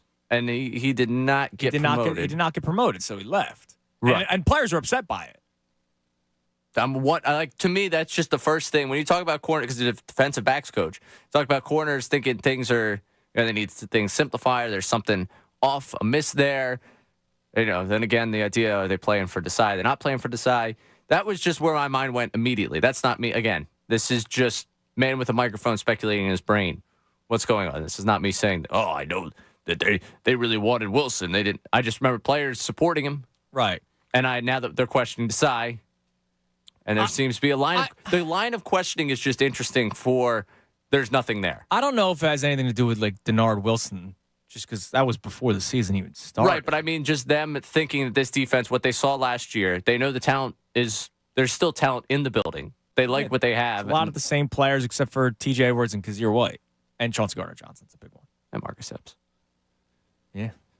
Look, they lost 4 starters in the middle of the field. 5 if you include Hargrave. They lost 5 starters. They've replaced half their defense. But I think they still look at the group, and they still look at the field. They say there's talent here. If you compare it to, I think it's only natural to compare it to last season. We do it. I'm sure that in their minds, how successful they were last year, they compare a little bit of what's happening to last year. And I don't know if that starts to make them, look for answers in their own brains that don't exist right now in Philadelphia. Yeah, and so now all of a sudden it's starting to pile up. There was an anonymous player complaining about the offense being too predictable. Jeff McClain spoke with Josh Sweat and may have seen like there have been some players that are playing for themselves, playing me football and not team football, to which McClain actually asked Sean Desai that during the press conference that we aired this past segment. Desai does not believe that. He basically said that the bright spot is, if there is any bright spot, is that the defense has played well at times this season. It's just the last 2 weeks have been terrible. He's not wrong there. Like, there were games where the defense won the football. The first 3 weeks, the defense won the games for the Eagles. And it was a team effort against the Dolphins, so the defense played well that game. Defense played great against Patrick Mahomes and the Chiefs. Is it because the last two teams are just more dominant? Is it because they've played so many snaps? Is it because they've gone through this gauntlet? Or is it because they stink? I don't know right now if you can fix what are the issues. But he's not wrong in saying we have played well at times this year. No, he's not wrong to say that. But it is problematic that all of a sudden, back-to-back questions, McClain, if you can grab those for me, I would appreciate it. Back-to-back questions about players speaking out about other players and about the scheme. All right, we'll announce the name for the holiday wheel in a minute and a half. Let's go to Stan in Philadelphia. Stan, you're on the Fanatic. Yeah, buddy, what's going on again, guys? Yeah, I'm glad to be here again, man. I'm listening to your conversation, and I see that there wants to be some blame against the coaching staff or the members of the staff for what, not what. But if you look at the games, I mean, the games tell you which part of the Eagles are doing the worst right now. And the fact is, the defense in the last couple of games haven't been able to get off the field. Yeah, so I opened the show saying no. I opened the show with the defense I don't think can be fixed, right? Like, the defense I think is just bad, and I don't think it can be fixed. I think the offense can be fixed. If you do want to look for any sort of glimmer of hope, right, which is why I actually do feel good about Monday night. They were so bad against the 49ers, but against the Cowboys, there were 2 drop touchdown passes and 3 fumbles. I don't think we'd see that kind of extreme the rest of the season. And that was very unusual for our offense. Correct. We have to just forgive them for that. And maybe next time, spray a little stickum on the jersey, but don't say I said that, okay? That would make it easier for them to hold on to the ball. And wrap the balls up when you catch it. Don't hold it in one hand. Wrap it up. Look, I played football and I coach, so I know what I'm talking about. But, like, what I talked to you earlier about is the coach really doesn't have anything to worry about. He's got the special, I call it the Tiger Tank play, the tush-push. That play, from what I can see here, when looking at it from the previous games, on first down, it can get to 3-4 yards. Second down, it can get to 3-4 yards. Now you're 3rd and 2. Hold on a now, second. You Hold can on set a up second. to run it again, and you can go play action off of it. Okay? So you're saying you want to implement the tush push on 1st and 10? Sure. Hell yeah. Because it works. Hold on. You said you played and coached?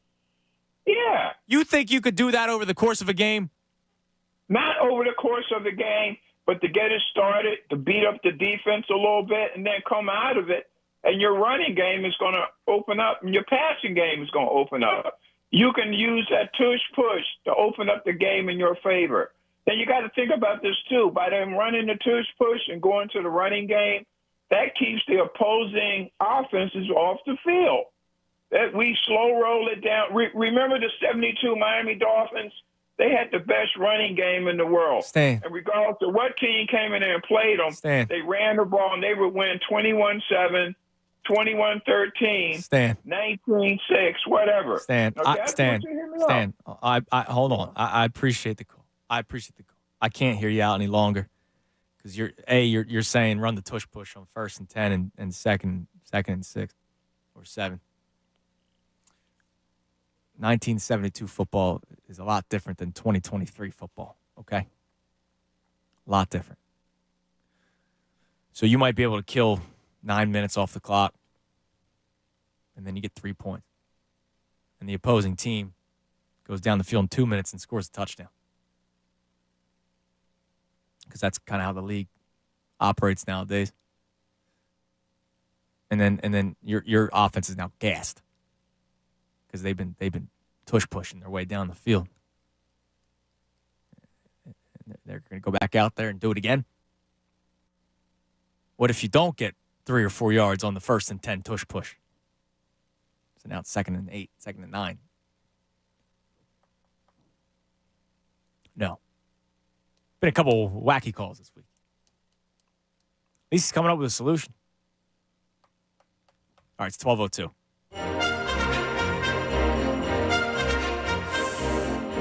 Oh, God. Thank God this saved us. All right. 10 minutes from the end of the read. 10 minutes from the end of the read for Susan Morris of Philadelphia, Pennsylvania. Susan Morris of Philadelphia, PA. You have 10 minutes after I'm done this read to call the contest line, 215-263-0975. 215-263-0975. That's Susan Morris of Philadelphia, PA. You have those 10 minutes. If you know Susan, give her a call, shoot her a text, shoot her an email. I don't care. Any way you can get to Susan Morris, I hope you can. Or Susan, if you're listening, just call 215-263-0975 because we need to keep up. The John Kincaid Show, 3-0. 3 for 3. Interesting. And they call him back right away. Fishy. Best show ever. They're 1 for 2. We unfortunately did not get one yesterday, so we are 1 for 2. In the battle of whose callers call back. We're behind the 8 ball. So Susan, I need you to do me a favor because yesterday James just completely screwed me over. He's dead to me. So Susan Morris of Philadelphia, PA. Your chances to win a Hand & Stone gift card, case of Corona, Flyers Santa Sack, Flyers Blue Jackets tickets, Green Day Smashing Pumpkins, and Rancid tickets. Whoa. And a case of 28 Black Energy, or the $100 Ember Smokehouse and Tap gift card. When you call in, you'll automatically win the the Fanatic prize pack, some tickets and stickers. Shirts, stickers, you name it. But then also, we will spin the wheel. So Susan Morris of Philadelphia, Pennsylvania, in 10 minutes, or in the next 10 minutes, you got to call 215-263-0975. Good luck to Susan Morris of Philadelphia, PA. Clock starts now. Susan better come through. John Kincaid, they're on fire, man. 3 for 3. Interesting.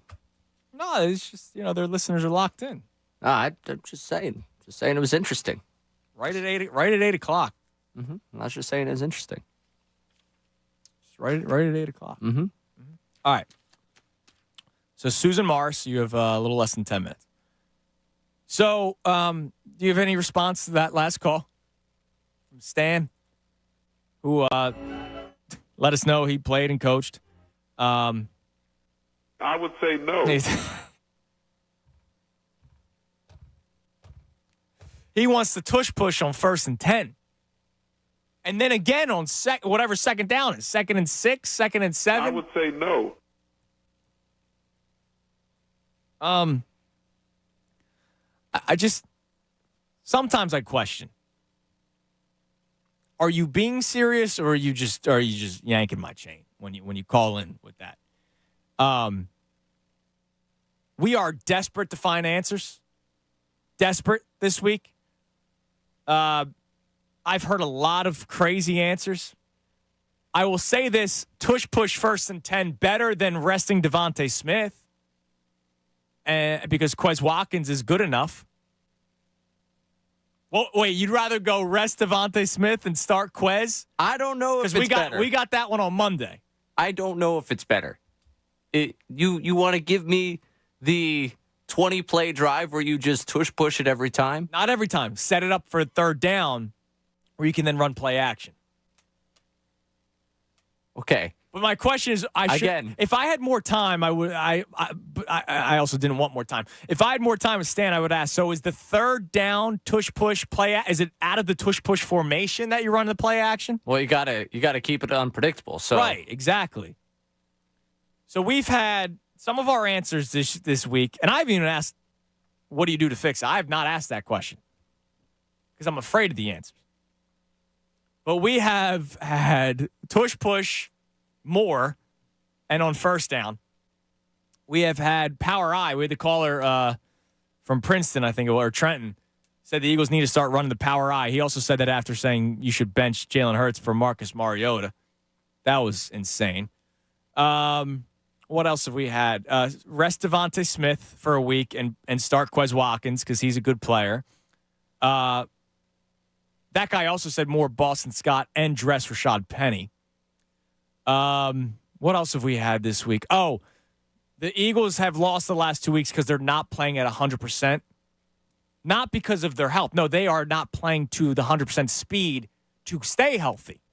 So he thinks that caller earlier this week said once they just turn it back on, they'll be fine. The best ability is availability. So they're playing not at 100% speed to remain healthy come playoff time. So they just got to turn it up a notch. That's all. Can I take one off the board? What else? Can I give my easy fix? Okay. There's a certain man who just won a gold medal in pickleball, and you know what? Oh yeah, it's St. Nick's season. Why don't we just bring back Nick Foles? Bring back Nick Foles. That's the solution here. Mitch from Phoenix said they just got to be more mean. Right, the meaner team wins. The meaner team wins. See, this is how crazy. Now, Ryan, I love you. Ryan Field on Twitter. He says, I actually don't hate the idea of lining up every 1st and 10 with a tush push. 2nd and 7 is a lot better than 2nd and 10. He's not wrong in there in terms of the down and distance. Well, how about we just execute plays on 1st and 10 that we're not relying on a tush push? How about that? God, it's been a weird freaking week, man. And, of course, we have to wait till Monday. That's the worst thing about all this is that we have to wait till Monday. The longer we wait, the more, lunacy there will be. I told you last week, had they lost to the Cowboys, that there would be chaos. Chaos in the streets of Philadelphia. And we have seen that.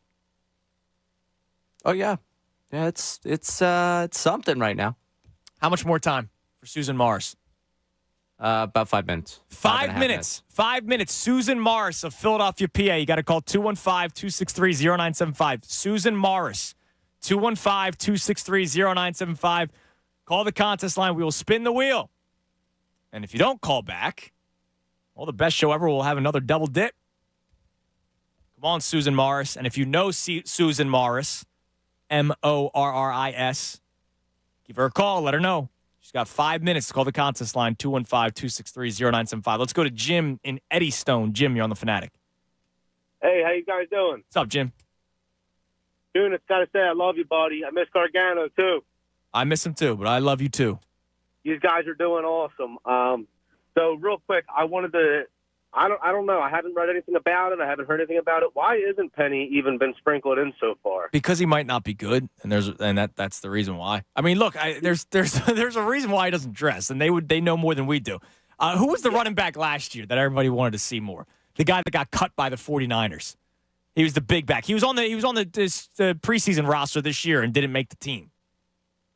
I forget what his name. My concern. Well, I'm sorry. Go ahead. No, but I'm saying there's a reason why they're not dressing, right? There's a reason why Albert O doesn't dress. They're just not as good as the guys in front of them. Now, you want to say why can't he play when Boston Scott only plays a couple snaps? Well, it comes down to special teams.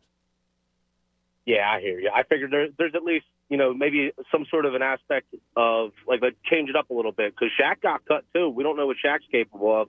I feel like when we're in a pit like this, it can't hurt to try, Well, here's the thing. Shaq Leonard got released and you picked him up. Rashad Penny's been here since preseason.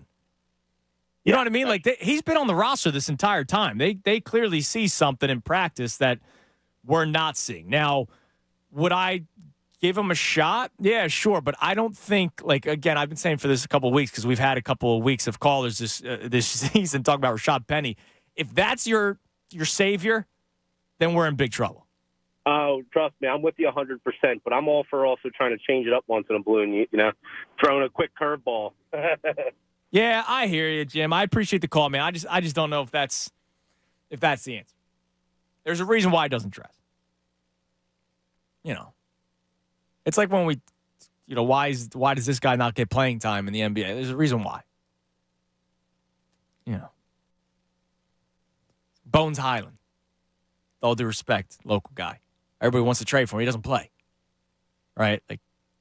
There's a reason why. They're just not as good as the other players that are in front of them.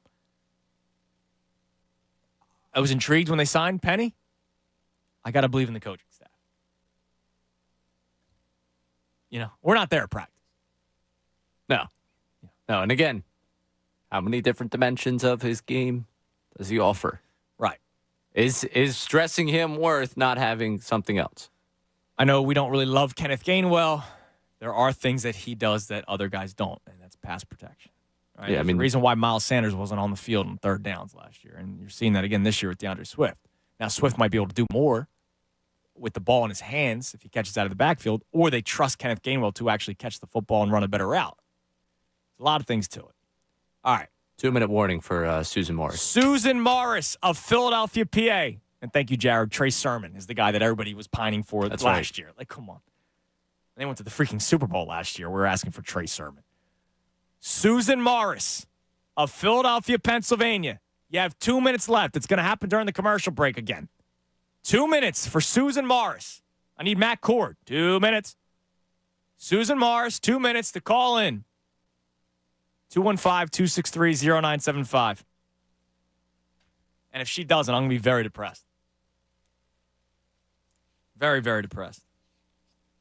Matt Breen, by the way, will join us coming up next at 12:30. Also, I saw something freaking awesome this morning that made me very happy. Happy for one of the teams in Philadelphia. I saw it on my way in this morning, and it's not something that we're going to dive too deep into, but I just want to tell you something that I saw this morning that put a major smile on my face. And it's a good sign for one of the teams in Philadelphia.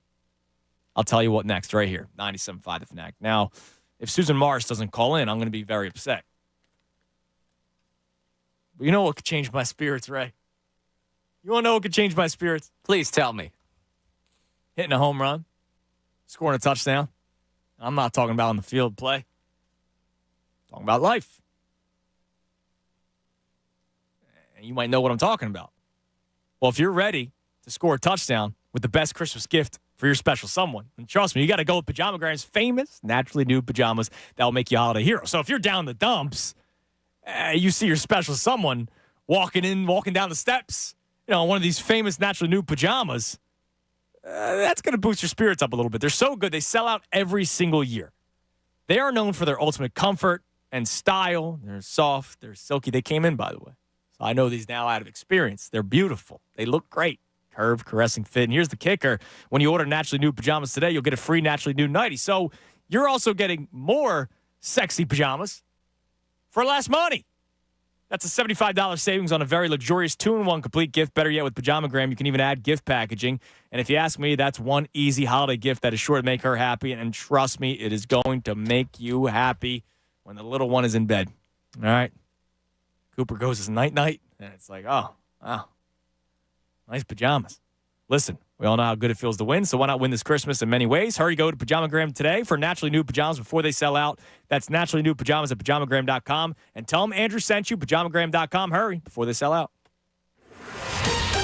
Fanatic Sports Update. Birds searching for answers. I'm Ray Dunn. This update is brought to you by Macy's Backstage. What do you find at Macy's Backstage? How about the perfect holiday gifts? $25 and under, like matching family PJs, fragrance sets, toys, and more. Find the latest trends, new arrivals, and great prices at a Macy's Backstage near you. Eagles begin to prepare for the Seahawks. Back-to-back losses have dropped the Eagles to the 5th seed in the NFC. Tiebreakers currently favor the 49ers as the top seed and the Cowboys in the NFC East. Eagles will travel to Seattle to face the Seahawks on Monday night, trying to avoid losing 3 straight games for the first time since weeks 2 through 4 in the 2021 season. Eagles are 1-9 in their last 10 games against Seahawks and haven't won Seattle since 2008. Flyers' 4-game winning streak was snapped last night. Flyers fall 3-2 in overtime in Nashville against the Predators. Sean Couturier and Travis Sanheim each scored in the loss. They'll be back in action on Thursday night at the Wells Fargo Center against the Capitals. Sixers back in action tonight in Detroit to play the Pistons. Pistons are quite bad. They are 2-21. Tip-off for tonight's game is at 7. You catch it live here on 97.5 The Fanatic. Matt Breen will join the show coming up in the next segment at 12:30 to talk all things Philadelphia sports with Andrew. Stay tuned for that. Keep it locked here for the latest news and information. I'm Ray Dunn, the home for the Sixers and Flyers. 97.5 The Fanatic. 97.5 The Fanatic's Holiday Wheel is back. This week, we'll spin the holiday wheel 3 times each day at 8 a.m. with the John Kincaid Show, at noon with Andrew Salchunas, and at 4 p.m. with the best show ever. Every wheel spinner automatically receives a Fanatic prize pack and will win an amazing prize. like a hand-and-stone gift card, a $150 Amazon gift card from the film Silent Night, or a Flyers Santa sack. Visit the contest page at 975thefanatic.com now to enter and for your chance to spin the wheel. Happy holidays from 97.5, The Fanatic. My brother-in-law died suddenly, and now my sister and her kids have to sell their home. That's why I told my husband we could not put off getting life insurance any longer. An agent offered us a 10-year, $500,000 policy for nearly $50 a month. Then we called SelectQuote. SelectQuote found us identical coverage for only $19 a month, a savings of $369 a year. Whether you need a $500,000 policy or a $5 million policy, SelectQuote could save you more than 50% on term life insurance. For your free quote, call SelectQuote at 1-800-743-8080. That's 1-800-743-8080. Or go to SelectQuote.com. 1-800-743-8080. That's 1-800-743-8080. SelectQuote. We shop. You save. Full details on example policies at selectquote.com/commercials. No matter what the weather, most of us need to get on the road every day and get going. So we need tires to depend on in any condition. No one understands that better than the dependable people at Mavis Discount Tire. At Mavis, we believe nothing builds more confidence while driving than having the right tires at the right price, so you can confidently handle the road ahead. Roll in for $200 off select sets of 4 Goodyear tires. Visit us at mavis.com. Worried about holiday shopping this year? Don't be. You can mark off every name on your list with just one trip to the Berlin Farmers Market. Shop more than 75 local businesses, offering a huge selection of toys, jewelry, clothes, video games, electronics, candy, and sweets, along with loads of great restaurants to enjoy, all under one roof. The Berlin Farmers Market is decorated for the holidays and open every day through Christmas Eve. For hours, info, directions, and more, visit berlinfarmersmarket.com. Do you struggle with occasional nerve aches in your hands or feet? Try Nervive Nerve Relief from the world's #1 nerve care company. Nervive tablets contain alpha-lipoic acid to relieve nerve aches, weakness, and discomfort, plus B-complex vitamins to support healthy nerve function as you age. Live life with less nerve discomfort with Nervive Nerve Relief. Learn more at nervivehealth.com. And try Nervive Pain Relieving Cream to block nerve pain signals at the source. Use as directed. A holiday message from Jackson Hewitt. 'Twas the yikes before Christmas when all through the house not a creature was stirring, except Larry. See, the stockings weren't hung by the chimney with care, 'cause Larry's wallet was empty with no time to spare. So he went to Jackson Hewitt for a holiday loan, got money so fast he rejoiced and went home. Avoid the yikes before Christmas. Go to Jackson Hewitt before it's too late. Get up to $1,000 fast, minus the wait. Early refund advance offered to eligible clients. Application required. Finance charge applies. Loans by Republic Bank. Details at jacksonhewitt.com. Look outside at that cold backyard. I know what you're thinking. Next spring and summer, you want to be entertaining out there. You want a jaw-dropping outdoor paradise. Well, I've got an answer for you. It's Landis Block and Concrete. Now, they have a beautiful showroom in Souderton where you can see all of their beautiful materials that are going to help create that beautiful backyard oasis. But better yet, you can just go to landisbc.com and check out their photo gallery. It's cold now, but it's going to be hot then, and you're going to want a hot backyard. You're going to get it with Landis Block and Concrete. Go to landisbc.com. Eagle Shows presents the Christmas Gun Show this Friday, Saturday, and Sunday at the Greater Philadelphia Expo Center in Oaks. The largest gun show on the East Coast with over 2,000 tables. Visit eagleshows.com. Ho, ho, ho! It's Cooney Claus inviting you to join me and my tiniest elf, Trey Thomas, to Joe Canals in Lawrenceville, New Jersey this Thursday night from 5 p.m. to 7 p.m. Open enrollment is happening now. Join the many residents getting quality, affordable health coverage through Get Covered New Jersey. Find your plan at getcovered.nj.gov. Wait, was he tackled or did he slip and fall? Looks like the coaches are demanding a replay. Too bad they can't demand Rand. What? You know, Rand and Mike Spear, the accident lawyers. They are personal injury specialists, and they have the best 1-2 punch in the game. They won over $750 million for their clients. If you want to win, don't settle for the second string. Call 1-800-90-LEGAL and demand Rand. Or start your claim online now at randspear.com. 1-800-90-LEGAL. Hi, it's John Kincaid. You know, how your home or business looks on the outside is as important as how it looks on the inside. That's the curb appeal that you desire. So if you own a home or business in southeastern Pennsylvania, you've seen their trucks from Beyond the Leaf. My friends at Beyond the Leaf are the tree and shrub experts. So if you need anything, they've got the best talent and equipment in the industry. They'll take care of anything you need from removals to tree care. You want your home or business to look its best? Go to BeyondTheLeafTreeService.com. Jim McManus plays on one station in Philly, 97.5, The Fanatic. Well, the list keeps piling up. People that are dead to me. Susan Morris now dead to me. I make no bones about it. Holiday Wheel. I want to give out fun things. You don't call in like James yesterday, Susan this morning, or Susan just now. You're dead to me. So once again, prize carries over to the best show ever. Comes your way at 2:00. They spin the wheel at 4. You know, maybe the John Kincaid Show doesn't promote what time the wheel is spun for my show. I'm pretty sure it's promoted heavily what time their show, the wheel is spun. On the air. There's something fishy. On the air. Something fishy going on up there in the mornings. On the air, of course. All right. Something awesome I saw this morning that I will tell you coming up. Matt Breen at 12:30. But first, we got to spin the wheel. Dylan, make it quick. I say, like, you know, I can't have Dylan do the fun spin and the round and round it goes. I can't do it. When my person doesn't call in. Susan Morris, dead to me. You also would have won the back 3 spots. So what's that? You also would have won a case of Corona. But it looks like that's not happening today now, is it, Susan? You would have won a Fanatic prize pack with some really cool shirts and stickers. But you would have won a case of Corona. Feliz Navidad and happy holidays from Corona. That carries over to the best show ever. Thank you, Dylan. I'll just leave this here. It's all good. Yeah, it's fine. Here you go. Thank you. Case of Corona. I know I would like that. I would have taken it. You know. And again, when we first did the first day of the prize wheel, I said you win the case of Corona. You could also, that's now, you're done. Your job's done if you're going to a holiday party. You bring the case of Corona, like, boom. You bring beer to the party? That's great. Nope. Looks like Susan's got to go to the liquor store now. We would have saved her a trip. Carries over to the best show ever. Okay. So Matt Breen will join us on a Breen Day coming up in 5 minutes, 12:30. But something I saw that was awesome this morning that just put a smile on my face. Because it tells me that there's a shift in the tide. So I live in South Jersey, so I travel over the bridge to get here. And my bridge of choice is the Walt Whitman Bridge.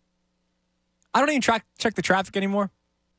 I just like to look at the stadiums, if I'm being honest with you. I know that sounds so weird, but I like looking at the stadiums when I'm crossing the bridge. Puts a smile on my face. So once you cross the bridge and you're making your way towards 76, you can get off the diner. Jesus. Mary and Joseph. Whatever. The historic diner. Come on, Ray, help me out here, Philadelphia. Yeah. Melrose. Penrose. Penrose. This one's Penrose. You can get off to get to the diner. Or you can continue to 76. And I saw spray paint. Now, I've said this on the air before. I think spray paint's cool if it's actually done well. I saw spray paint in big bubbly letters that said 3 words. Let's go Flyers. And I'll be honest, dude. It put a huge smile on my face. Flyers unfortunately lost yesterday to the Preds in Nashville. Overtime, though. They force overtime to go in the third period. They go to OT, so they got the all-important point. And the Flyers right now are a playoff team if the season ended today. 3rd spot in the Metro. Which is great. A team that's rebuilding. I believe Charlie O'Connor spoke with Danny Briere and Danny Briere said this start does not change their plans. They're still going to rebuild. And I wonder if this good start may help some of the assets that they would be trading that might get you a bigger return because of how they've been playing on a successful team this year. That might end up bumming a lot of people out if they're still sellers at the deadline. But it's nice to see that we're finally excited about the Flyers and legitimately excited about the Flyers. Like, I know there are Flyers diehard fans that never waver, right? Last year, I told you, I stopped watching. It was an embarrassment. It was a waste of anybody's time to watch the Flyers last year. Unless you like going to the games with your dad, right? Unless you have family. You have a little kid that's a big Flyers fan, you want to take him to the game. You know, I went to Phillies games when they were bad, right? I liked going to the ballpark with my dad, all that kind of stuff. But I think everybody knows that there's new life with this team. New life with the direction of the organization, which that's the biggest thing. There had been no direction with this team. Chuck Fletcher was trading big draft picks for role players. What? The teams that they made the deals with, the teams were probably like, are you serious? That's a 1? Oh, first round pick? Oh, okay, yeah, sure. He was terrible. So you're excited for Danny Briere, Keith Jones. It's awesome. But I love the fact that now all of a sudden it reached a point where I saw a new tag on the side of the road that said, let's go Flyers. And I got to admit, Ray, I had a big smile on my face this morning. It made my driving to work. Yeah, it's nice. Just like, all right, flipped the game on yesterday. That's what happens. Once you start putting on a good product, you start getting more eyes. They got a nice little product on the ice right now. And even though it was an overtime loss, you got the point. Yeah, I know it's still early on, but there's new life with this team, and that makes me excited. All right, Matt Breen in a minute. Let's go to Dan in Harleysville. Dan, you're on the Fanatic. Hey, guys. How you doing? Hey, Dan. I think it's pretty, actually, we're overthinking the whole Eagles problem right now. I think the biggest thing is you've got two outside cornerbacks who are playing below average football. Darius Slay got old. I didn't want him back this year, but he came back. Bradbury, I did want back, but he also has apparently gotten old.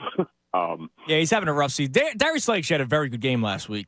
But yeah, but he's like occasional play Slay these days. Like, I'm not, gotcha. It's not working for me. You can't be bad, make a play and everything's fine. It's not going to work. They do not invest in their safeties. They do not invest in their linebackers. They invest heavily in the defensive line, but if they're not getting home, you can't scheme your way out of it. They're done. Like, Sean Desai can't do anything if they're not getting to the quarterback with the front four. Yeah, I mean, I've talked about this in the past. I will say, and this is a hot take, Darius Slay and James Bradbury, this version, still better than Jalen Mills and Ronald Darby. But what made the 2017-18 Eagles defense so good? That front four. If you're getting to the quarterback, it could be you and me at corner, Dan, and we're going to be successful. And you've got another major problem is, and Howie needs to take the hit on this, is they messed up by not bringing back Kaiser White or T.J. Edwards. You didn't need to bring them both back, but you needed to bring one of them back. And you can see by the way they've been playing in other teams, that would have made a huge difference on this defense. Yeah. Having but TJ you know they weren't going to pay Edwards. He did get paid a decent amount of money. He did get paid a good amount of money. I would have rather paid him than bring Slay back. Like that's my problem. I don't mind paying a guy like T.J. Edwards because he can actually play football. Well, I mean, look, Darius Slay's look, dude. I mean, one play of Keely Ringo, which that would have been the route you did, right? Like you would have had to go into a young corner. Darius Slay could be serving concessions. He gives guys so much space because he's afraid to get burned deep. He could be out serving pizza on the concession stands. He's so far. Now, my question is that also a defensive strategy? Is that also hey, we want you 10 yards off? Then they need to re-look at every single thing with their defensive strategy. Yeah, but that's not going to – I mean, that's what they've been doing since Jim Schwartz, man. Like, the days of Jim Johnson are done, whether we like to admit it or not. Thanks for the call, Dan. I mean, those days of zero blitzes and all that kind of stuff, no, it's the Vic Fangio tree That's why you look at the last three defense coordinators, and one of them being Sean Desai right now. It was also Jonathan Gannon, and it was Jim Schwartz. It was bend but don't break. All right, let's head to the Comcast Business Hotline. He joins us every single Wednesday. Thank you, Ray. You're ready. It's a Breen Day. On the Comcast Business Hotline from the Inquirer, Inquirer.com, the great Matt Breen. Matt, what's up, man? What's up, Andrew? Congratulations, man. On what? I saw you're on the 30 or under 30 list. Oh. Look at that. Thank you. I appreciate it. Thank you. It's very nice of you to bring up. Thank you. It's it is an honor. It's an honor. I appreciate it. Yeah. It's just I don't like that, when the people come up to me. It's been a day today here at the station. I've been hiding in the studio a lot today. I'm not good with that kind of stuff. I was told to say that. Oh, wow. Thanks. Screw you, Ray. I'll tell Ray. Screw you, Ray. How dare you? But thank you, Matt. I appreciate it. All right, so as you can tell, you just heard the last caller. We're still confused by the defense. It's not changing, like the scheme. It's not changing. It's the Eagles' identity. Whether we like it or not, it's bend but don't break, and it's been that way since Jim Schwartz. Yeah, and then he's talking about the linebackers, and some of like an organizational philosophy, just like running backs. They devalue these positions, and usually they've been able to win devaluing those two spots, especially. And it seems like now in the last 2 weeks, that's been their Achilles heel is the linebacker position.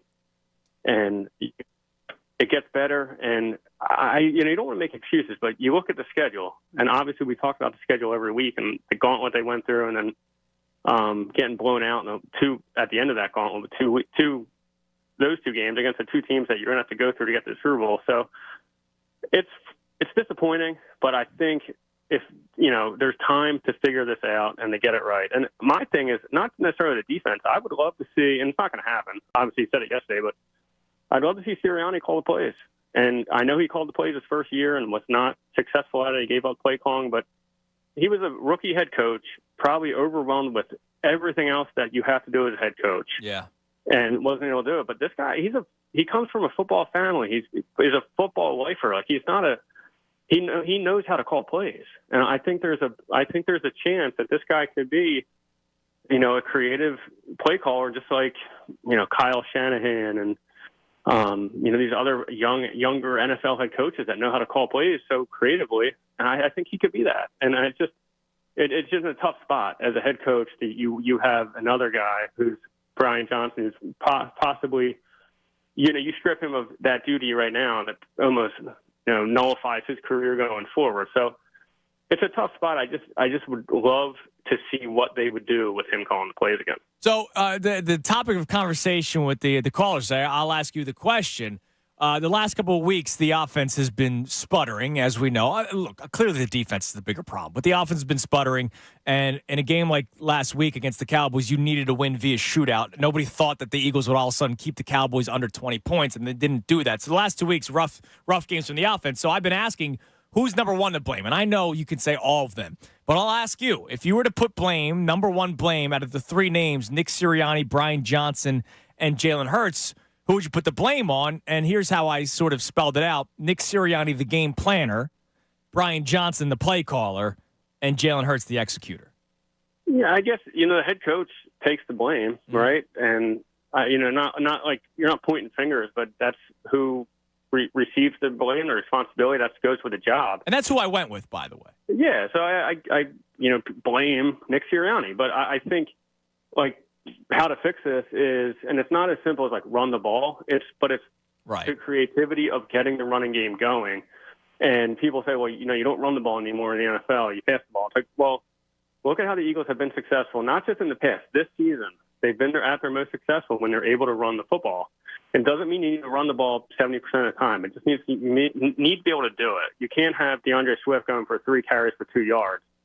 That's not, something's wrong there. How did that? What caused that to happen? So they just need to be more creative with their running game, and then that opens up the passing game. It's that simple. It's the way it's always been. It's the way it's always going to be. The passing game can be as dominant as it is. You still need to be able to run the football, and that goes for every offense in the NFL. So, and to that point, I say just run the ball traditionally. I think the zone read, I know it can be a weapon.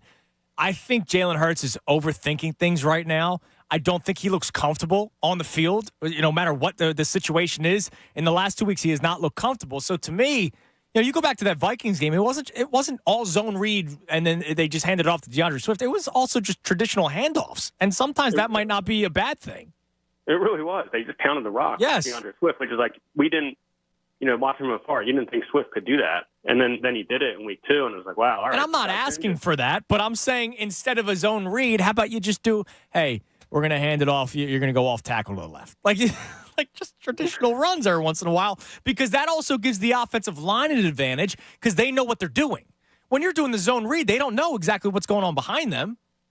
For sure. And it just running the football sustains longer drives. There's just you need that component in your offense. And I'm not saying like it's not run the ball. It's run the ball creatively. Get that. You need that running game to be part of your offense. And it hasn't been the last 2 weeks. And that's been a big problem where they have these quick drives. And next thing you know, if you're in a shootout and you're getting a team is shooting out on you really, and you're getting run up the score and you're just having 4-play drives, 5-play drives, and you're punting the ball right away. That's just not good for your defense. Next thing you know, that's how you get torched by the 49ers and the Cowboys, especially in the second half. Yeah, that's been a major issue the last 2 weeks. We're speaking to Matt Breen on the Comcast Biz Hotline of the Inquirer, Inquirer.com. Matt, I have something cool coming up today at 1:30. I'm speaking with Ken Rogers, who is a director for NFL Films. Today at 9 o'clock is the Reggie White 30 for 30. It premieres tonight on ESPN. And you and I are around the same age, so we didn't really get to see Reggie White all that much. I want to ask you, if there was another Philadelphia athlete that was, before you were around, I'm asking for like the veteran Philadelphia sports fans to chime in with this. Who's somebody else you would want to see a 30 for 30 done on? Because I think tonight's a good one for guys like you and I and for Ray to really learn more about Reggie White tonight. For sure, because Reggie White for me is a Packer. So right, first memories I've had is him leaving the Eagles. So I don't even remember him as an Eagle. So it's a guy that I would like to learn more about, because once he was on the Packers, I wasn't interested in really following Reggie White. Keep it with the Eagles. Anybody from that gangrene, Wes Hopkins, Jerome Brown, even Buddy Ryan. I just think that whole history, that time era of Eagles football is fascinating, even though they didn't win, but they're still, for whatever reason, is, memorable people and people that latched on to. Dr. J had a documentary, and that was fascinating. I just did not know his life was as complex as it was, especially growing up and everything. So I thought that was awesome. There's so many. That's the great thing about Philly, and I'm sure it's like this everywhere, but at least in Philly, there's every team. If you dig into it, there's so many characters and fascinating people that even if the people you know the most, like Dr. J, you still don't know everything. And the Reggie White one's going to be good, but I would like to see a Wes Hopkins documentary. I think would be really cool. Yeah, that would be really cool. Last thing before I let you go, and then I need to know what you got cooking in the Inquirer. I put out a show tweet earlier today, or a pre-show tweet, and I got a little pushback from one of our great listeners, our man Alex. And I put out the tweet of what we were going to talk about, and then I did like the little side nuggets. And one of those was just how bad the NFL is this year. And he responded with, the NFL's fine. Stop barking up the wrong tree. The NFL, ratings-wise, is just fine. The NFL, I watch every single week, every single night. Thursday, when they play Black Friday, when they play Saturday, when they play Sunday, when they play Monday, I'm watching. But, dude, the product has sucked. And you know what solidified that for me today was when it was named Tommy DeVito, NFC Offensive Player of the Week, and Zach Wilson, AFC Offensive Player of the Week. The product has actually kind of sucked this year. Do you agree? I love the product, and I watch it as much as you do. Well, of course, yeah. Enjoy it, but I guess the watchability probably comes down to the quarterbacks being injured. There's so many star quarterbacks that are hurt right now or have been hurt. So that's why Tommy DeVito is the Offensive Player of the Week, and that's probably what I would point to is that this year especially, usually it's running backs, freak injuries, or wide receivers. It's been quarterbacks, and there's been so many quarterbacks that are hurt, and then there's already not a lot of good quarterbacks. So at the start of the season, there's a lot of bad quarterbacks. Now you inject injuries into that, and now you have even more bad quarterbacks playing every Sunday. And then when you on Thursday and this week on Saturday and then Monday, so that just means Sunday is that much thinner of games that are on. So it takes away a lot of that star power because they go to the primetime games, and now your Sundays are Yeah, I mean, I'm not trying to take away from Tommy DeVito himself. Like, good for him. He had a nice game, and the memes are tremendous. But, like, just shows how bad the rest of the league is right now, man. Yeah, just didn't expect him to be, down the stretch, some guy named Tommy DeVito to be player of the week. Right, exactly. All right, Matt, before I let you go, what do you got going on in the Inquirer.com? I am off until the new year. I used my vacation time, so I'm off. But now it got me thinking. You said the documentary, and I talked to Gary Maddox last week about Dick Allen, and Gary Maddox himself would be a great documentary. Serves in Vietnam, goes from Vietnam to the major leagues, has a great career, but also carried these memories of being in the war as he's being a baseball player, which is probably the last of his time. Pro baseball player served in the war, most likely going forward. So a fascinating guy on his own, did a lot of charity work, did a lot of good work, came from a tough neighborhood in L.A. Yeah. And I don't know, that would be my documentary. I'd like to see Gary Maddox. That's awesome. That's a great answer, Matt. I appreciate it as always, man. You enjoy your time off. I'll be bugging you next week, and then I'm off until the new year. So I'll make sure you have a nice, happy holiday, but I'll talk to you again one more time. Awesome. Talk to you next week. Thanks, Andrew. Yep, there he is. Matt Breen from the Inquirer, Inquirer.com on a Breen Day. All right, still to come. So I mentioned it when we had Matt on. Coming up at 1:30, I'll be joined by Ken Rogers. He's a director for NFL Films. They actually worked on the Reggie White 30 for 30, which premieres tonight at 9 o'clock on ESPN. Do you have interest in this, Ray? I have a lot of interest in this. All right, so I'm looking forward to watching this. I'm sure a lot of Eagles fans are looking forward to watching this. So what I want to do the remainder of the show, before we get to Ken, because that's not till 1:30, I want you to call in and give a synopsis on another legend in Philadelphia sports. Anybody. Because Ray and we're younger pups, man. Right? I'm 29, Ray's 12, and I would like to hear from some of you about these guys that, played before our time or played before we really were locked into sports, and just give a little quick synopsis on them. And, of course, also talk about all the other topics that we have, including who is the most to blame right now for the offense, Jalen Hurts, Nick Sirianni, or Brian Johnson. 610-632-0975. And another thing happened last night that just needs a freaking stop, even though I know a lot of you might be for it because that's the way it used to be. I'll tell you what next, right here, 97.5 The Fanatic. Fanatic Sports Update. Birds looking to figure it out. I'm Ray Dunn. This update is brought to you by Boost Infinite. Boost Infinite's new wireless technology gives you 3 networks for the price of 1 and better service at a lower price. Visit boostinfinite.com. That's boostinfinite.com. Eagles begin to prepare for the Seahawks. Back-to-back blowout losses have dropped the Birds to the 5th seed in the NFC as tiebreakers currently favor the 49ers for the top seed and the Cowboys for the top spot in the NFC East. Eagles traveling to Seattle to face the Seahawks on Monday night, trying to avoid losing 3 straight games for the first time since weeks 2 through 4 in the 2021 season. Eagles are 1-9 in the last 10 games against Seahawks and haven't won in Seattle since 2008. Flyers 4-game winning streak was snapped last night. Flyers fell 3-2 in overtime in Nashville against the Predators. Sean Couturier and Travis Sanheim each scored in the loss. They'll be back in action on Thursday night at the Wells Fargo Center against the Capitals. Sixers back in action tonight in Detroit to play the Pistons. Pistons, simply put, are quite bad. They are 2-21 on the season. Tip-off for tonight's game is at 7, and you catch it live here on 97.5 The Fanatic. Matt Breen just joined Andrew to talk all things Philadelphia sports. Of course, mainly the focus on the Birds. You catch that conversation one more time at 97.5thefanatic.com. Keep it locked here for the latest news and information. I'm Ray Dunn, the home for the Sixers and Flyers. 97.5 The Fanatic. The football insiders are here. ESPN's Adam Schefter, Wednesday morning at 8. This is the Eagles' moment of strife during the regular season, and they're going to get beat up some here. And it's up to them to see how they respond and come out of this.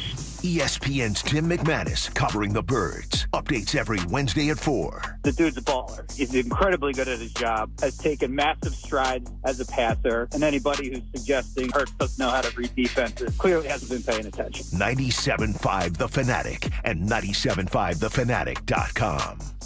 Hey, it's Ricky Bo, and I want to tell you, construction sites are notoriously dangerous. It's not just the frequency of accidents that happen, it's the severity of the injuries that result. Whether the accident is caused by poorly maintained equipment, ignored safety regulations, faulty materials, weak scaffolding, or exposed electrical hazards, the employer is often negligent and at fault. But they'll try and blame the employee in order to escape potential liability. That's why, as soon as you experience an accident, you need to call 1-800-JUSTICE and get a free consultation from the personal injury experts at Swartz Culleton. You may be eligible for more than just workers' compensation. If there's a third-party liability from property owners, equipment manufacturers, or other contractors on site, they'll find it. And they'll make sure you are properly reimbursed for recovery, rehabilitation, loss of income, plus non-financial aspects like pain, suffering, and emotional distress. Need to know more? Visit SwartzCulleton.com or call 1-800-JUSTICE. In this David versus Goliath battle, they're the ones carrying a big slingshot. Hey, it's number 59, Seth joining. Join me on the BetParx Sportsbook app, and you're in the zone. BetParx is the official casino and sportsbook app of the real Philly fan and the only app I recommend. Bet more than the score. Bet player performances like total passing and rushing yards. Bet total team touchdowns. Bet who scores a touchdown. And nobody does live in-game betting better than BetParx. Bet on the action as it happens. Join me right now and download the BetParx Casino and Sportsbook app. New customers make a winning $10 bet and get $125 in bonus sportsbook bets back. Must be a winning bet, and bonus bets must be wagered once. The BetParx Sportsbook is the only sports betting app that I recommend. Live betting, parlays, props, teasers, they have it all. Like me, I'm sure that you love to play, you love to win. You bet. BetParx. Must be 21 in NBA, New Jersey, Ohio, Maryland. Gambling problem. 1-800-GAMBLER. Meet Cheryl. Hey. She's on vacation and lost in the moment. Unfortunately, so is her Chase debit card. It's gotta be somewhere. Maybe she lost it at salsa night. These skirts should have pockets. Or maybe she lost it at Pilates. 3 and 2 and... But she's not worried. With the Chase mobile app, she can lock her card till it turns up. Tools that help protect. One bank that puts you in control. Visit chase.com/checking. Chase, make more of what's yours. Chase mobile app is available for select mobile devices. Message and data rates may apply. JP Morgan Chase Bank, N.A. member FDIC. Wendy's Peppermint Frosty and Frosty Cream Cold Brew make the perfect gift for anyone in your life. Especially for you. Yeah, this year you're sitting on your own lap and getting yourself what you want. Finally. And if you need a little more pep in your step, get yourself a refreshing Peppermint Frosty Cream Cold Brew. Or you can give it to your mom. Whatever. Limited time only at participating U.S. Wendy's. Vanilla Frosty is temporarily unavailable. Rolling Stone raves Maestro is an absolute marvel and one of the finest films of the year. He can be the first great American conductor. The Times hails, you will be floored. 5 stars. There's a price for being in my brother's orbit, you know that. Bradley Cooper is sublime and Carey Mulligan is masterful. I don't even know how much you need me to. I might. Maestro. Rated R. Under 17, not admitted without parent. Now playing at select theaters and on Netflix December 20th. Tickets on sale now. 'Twas the holiday season at Total Wine & More. So many friends that you need to shop for. Gifts on their shelves are so easy to find. Just what you love for your loved ones in mind. Your father likes bourbon, Cabernet for your sis. Champagne for a co-worker, never a miss. Now that's a low price you'll shout out with glee when you shop Total Wine for them and for me. With the lowest prices for over 30 years, you'll always find what you love and love what you find. Only at Total Wine & More. Drink responsibly, B21. Look outside at that cold backyard. I know what you're thinking. Next spring and summer, you want to be entertaining out there. You want a jaw-dropping outdoor paradise. Well, I've got an answer for you. It's Landis Block and Concrete. Now, they have a beautiful showroom in Souderton where you can see all of their beautiful materials that are going to help create that beautiful backyard oasis. But better yet, you can just go to landisbc.com and check out their photo gallery. It's cold now, but it's going to be hot then, and you're going to want a hot backyard. You're going to get it with Landis Block and Concrete. Go to landisbc.com. Luscious aromas of flowers and lemon, juicy, mouth-watering flavors of honeydew and ripe apples. That's the taste of Veroni Fini, a delicious Pinot Grigio from Italy. Family made for generations, Veroni Fini remains true to its roots and provides utmost quality. Take your taste buds on a carefree journey above the Italian Alps with a glass of Veroni Fini Pinot Grigio, easily recognized by the signature hot air balloon on the bottle. Veroni Fini is a proud sponsor of Ricky Bottalico's Feast of the Seven Fishes. Imported by Deutsche Family Wine and Spirits, Stamford, Connecticut. Enjoy our quality responsibly. Did you know that futzing with your thermostat accounts for up to 1/3 of your energy bill? Those little adjustments add up fast. You know what else adds up fast? The federal tax credits of up to $2,000, local utility rebates on new high-efficiency systems, and PICO rebates of up to $650 on qualifying gas furnaces. See dealer for details. Visit Train.com to find an independent Delaware Valley train comfort specialist near you. It's hard to stop a train. Is it possible that fast internet could take your business to the next level? With gig speed Wi-Fi from Comcast Business, it's happening. Comcast Business, powering possibilities. Get started with fast speeds and advanced security for $49 a month for 12 months with no annual contract. Plus, ask how to get up to a $600 prepaid card with a qualifying gig bundle. Call or go online to learn more. It's 12/20/2023. Restrictions apply. EcoBill and autopay required. New 50 megabits per second internet and security edge customers only. After promo, regular rates apply. Gig Wi-Fi requires gig internet and compatible router. WPEN Burlington, Philadelphia, a Beasley Media Group station. Official home of the Sixers, Flyers, Union, and the best Eagles talk in Philadelphia. 97.5, The Fanatic.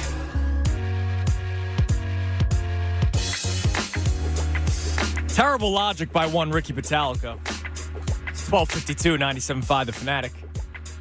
Welcome back, Andrew South Jr.'s Midday Show, 97.5 The Fanatic. Terrible logic by Ricky Pitalico. Terrible logic by just pretty much all of you. And, of course, I'm getting back to the Mariah Carey, Michael Bublé conversation here because it's not going to end because too many people are offended by my incredible take. By the way, 12 o'clock hour brought to us by Service First Heating and Air Conditioning. Get 0% financing for 72 months and a $500 rebate when you purchase a complete heating and cooling system from Service First. Learn more at servicefirstac.com. Terrible logic by Ricky Pitalico. Why don't you sit down? Sit down. Come here. No, I just want to give you a history lesson. I want to give Ricky Pitalico and all of you frauds out there a history lesson. Bublé's a joke. Is he? Yes. Why? What was your logic again? How old are you? No, what was your logic How old again? are No. Answer the question. What was your logic again? All his songs are remakes. Oh. All the songs are remakes. Okay. Well, Your logic sucks. Mariah has All I Want for Christmas Is You. Okay. Would you like to know who wrote "Oh Holy Night" in which she sang? Wait a minute. You'd rather listen to Bublé than Mariah Carey. Adolph Adam wrote "Oh Holy Night" in the 1800s. Did I not ask a question, Ray? No, I don't think you understand how this one works with him on this topic. Who wrote "Joy to the World"? Because she sang that one. Oh, it was none other than George Frederick Handel. That's great. Come on, man. She sings it better, though. You're going to tell me that he's a better singer than Mariah Your Carey. reasoning is ridiculous. No, my reasoning is that he doesn't sing anything original. But then again, she sang everybody. She's a better singer than he is, period. Congratulations. Not as good of a catalog, though. Michael Bublé has the better catalog. I hate that logic. The logic of he doesn't have anything original. And yet, every freaking song but one is a remake. That's what Christmas songs are. What don't you guys freaking understand? What don't you understand? She wrote the ultimate Christmas classic, which is LeBron of the 07 you have to Cavs. stop. You have to stop because you start working around here. You start working around this argument because you start taking a detour because you know where this is headed.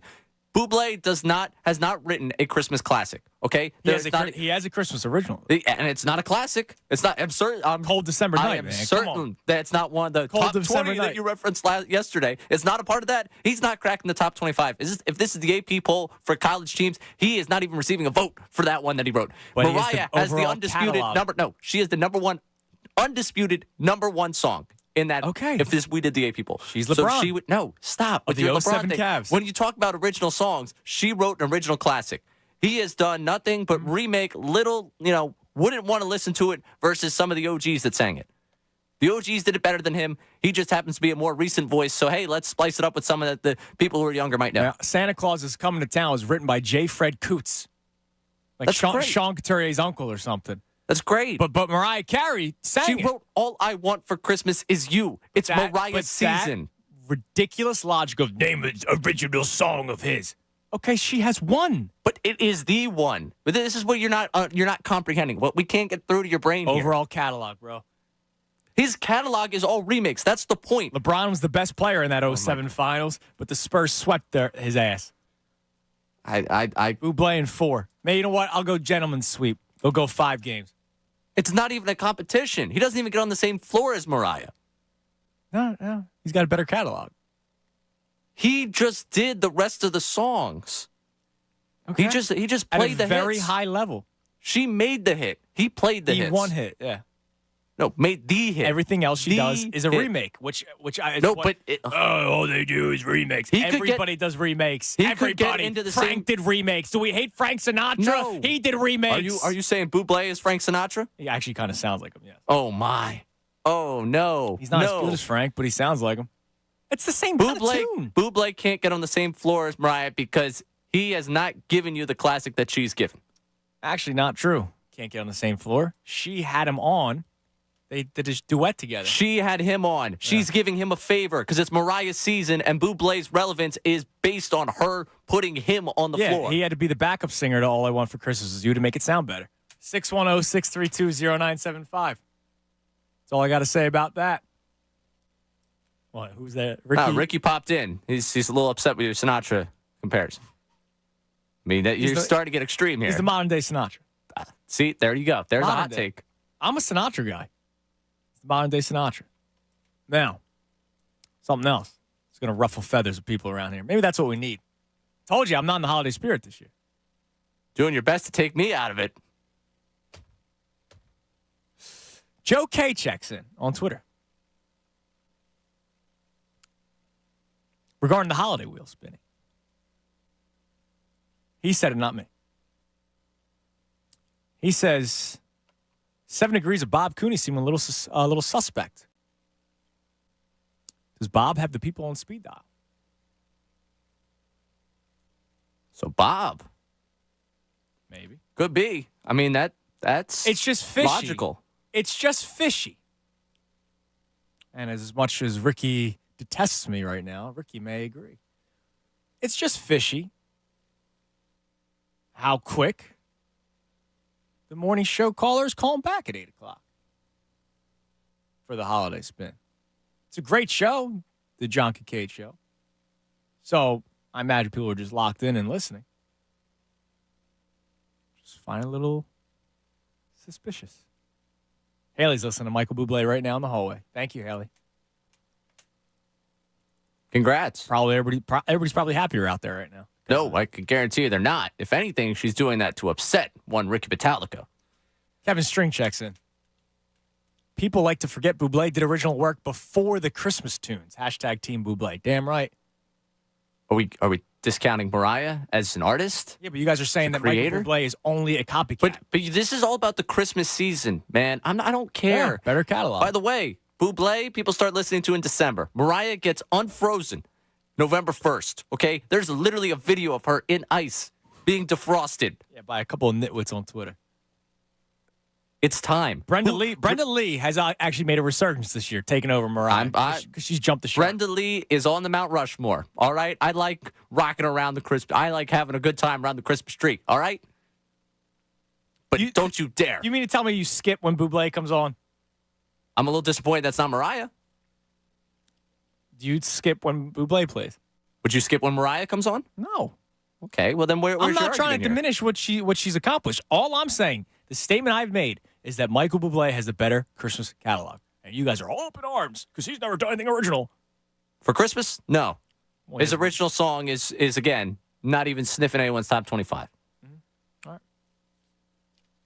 This conversation isn't anytime soon. Maybe I can find something that you do agree with me on. Draymond Green's got to stop, bro. Draymond Green, man. So we'll get back to the Eagles conversation in a second.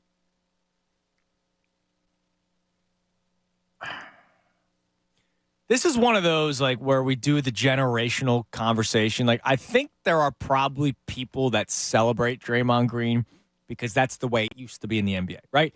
How many times do you hear people try to diminish LeBron and his greatness because he plays in a softer era of the NBA? Draymond Green just straight up right hooking Yusuf Nurkic last night is insane. And it just keeps piling up with the dude. And it was like, did you see it happen? Not live, but like, did you see it?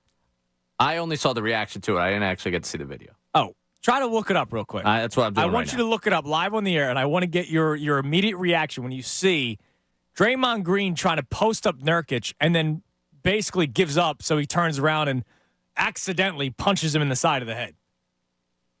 It was, yeah, like, dude, like this wasn't, he's done the kicking in the nuts, right? Accidentally. Wow. You know, it's not good. And I like Draymond. Draymond has been one of those guys where I wish he was on the Sixers. But it comes a time where it's like, yo, dude, enough is enough.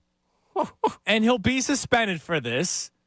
And he'll probably be up in arms. He apologized during his press conference yesterday. He didn't mean to do it. I mean, dude, he turned. I mean, this is. He turned and threw a right hook. I got to be honest with you. Like, that's suspension. He's got to be suspended. Oh, he's going to be suspended. And I know it's like what it used to be in the NBA, so maybe there are people that celebrate it, but dude, like it's got to stop, dude. And when you're building it, he's obviously has a track record. Like, sorry for Nurkic's face, but I can't stop watching. Yeah, this. he got clocked. Yeah, I can't stop watching this. And it's just crazy. It happens over and over again with this dude. All right. The quote was, but I saw the quote post game. I thought what was the quote? I feel like that brother needs help. Nurkic on Green. Well, maybe. All right, let's go back to the phones. Let's talk to Isaac in South Amboy. Isaac, you're on the Fanatic. Hey, gentlemen. How y'all doing What's today? up, Isaac? Good. Okay. Before I get into my point, I'm going to say I'm a bit of a Grinch, man. I can't stand Christmas music. I can't wait for the holidays to be over. That's just personally me. I don't want to get into a fight on that. But okay. That means just dropping a grenade on me. All right. Yeah. But that being said, so you guys started out with the Eagles, and you guys are trying to find something to blame. I'm going to go a little taboo on you guys. I think I'm going to go ownership. And not just ownership, I'm going to go a step down. Analytics department.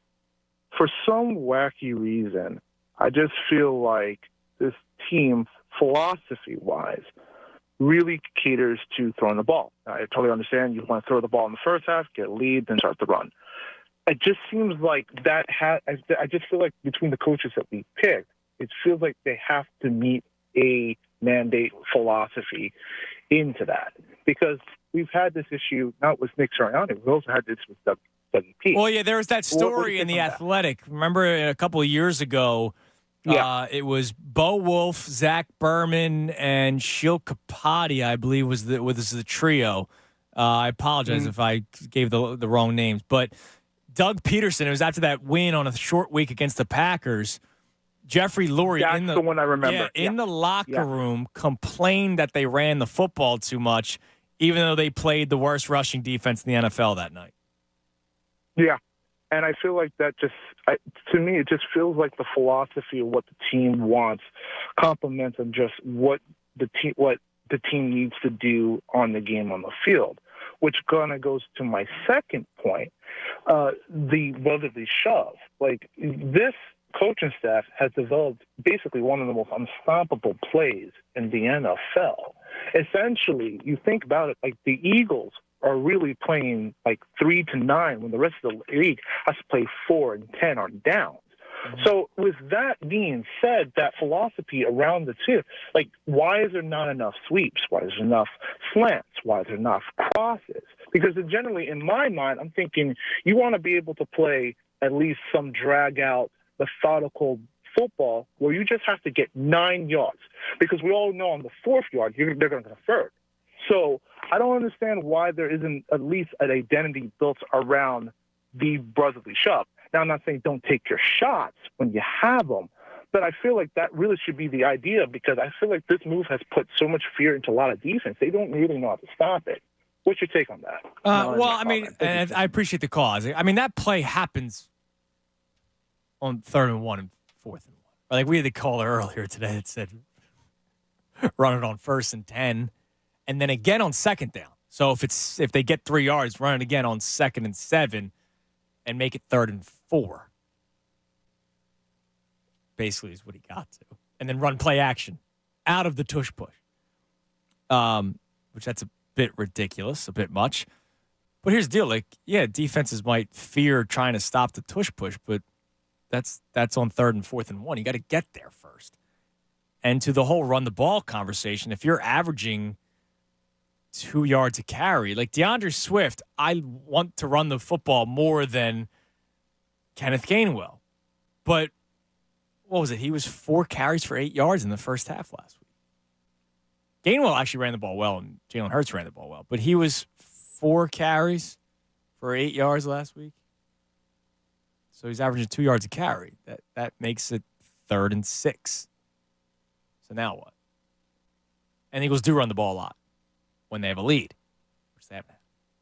Also, again, I know, like, we've had the conversation about how locked in we are to Eagles in this town and how we have a lot of Eagles fans. And, you know, when sometimes with the way you focus on the Eagles, you lose the bigger picture of the NFL.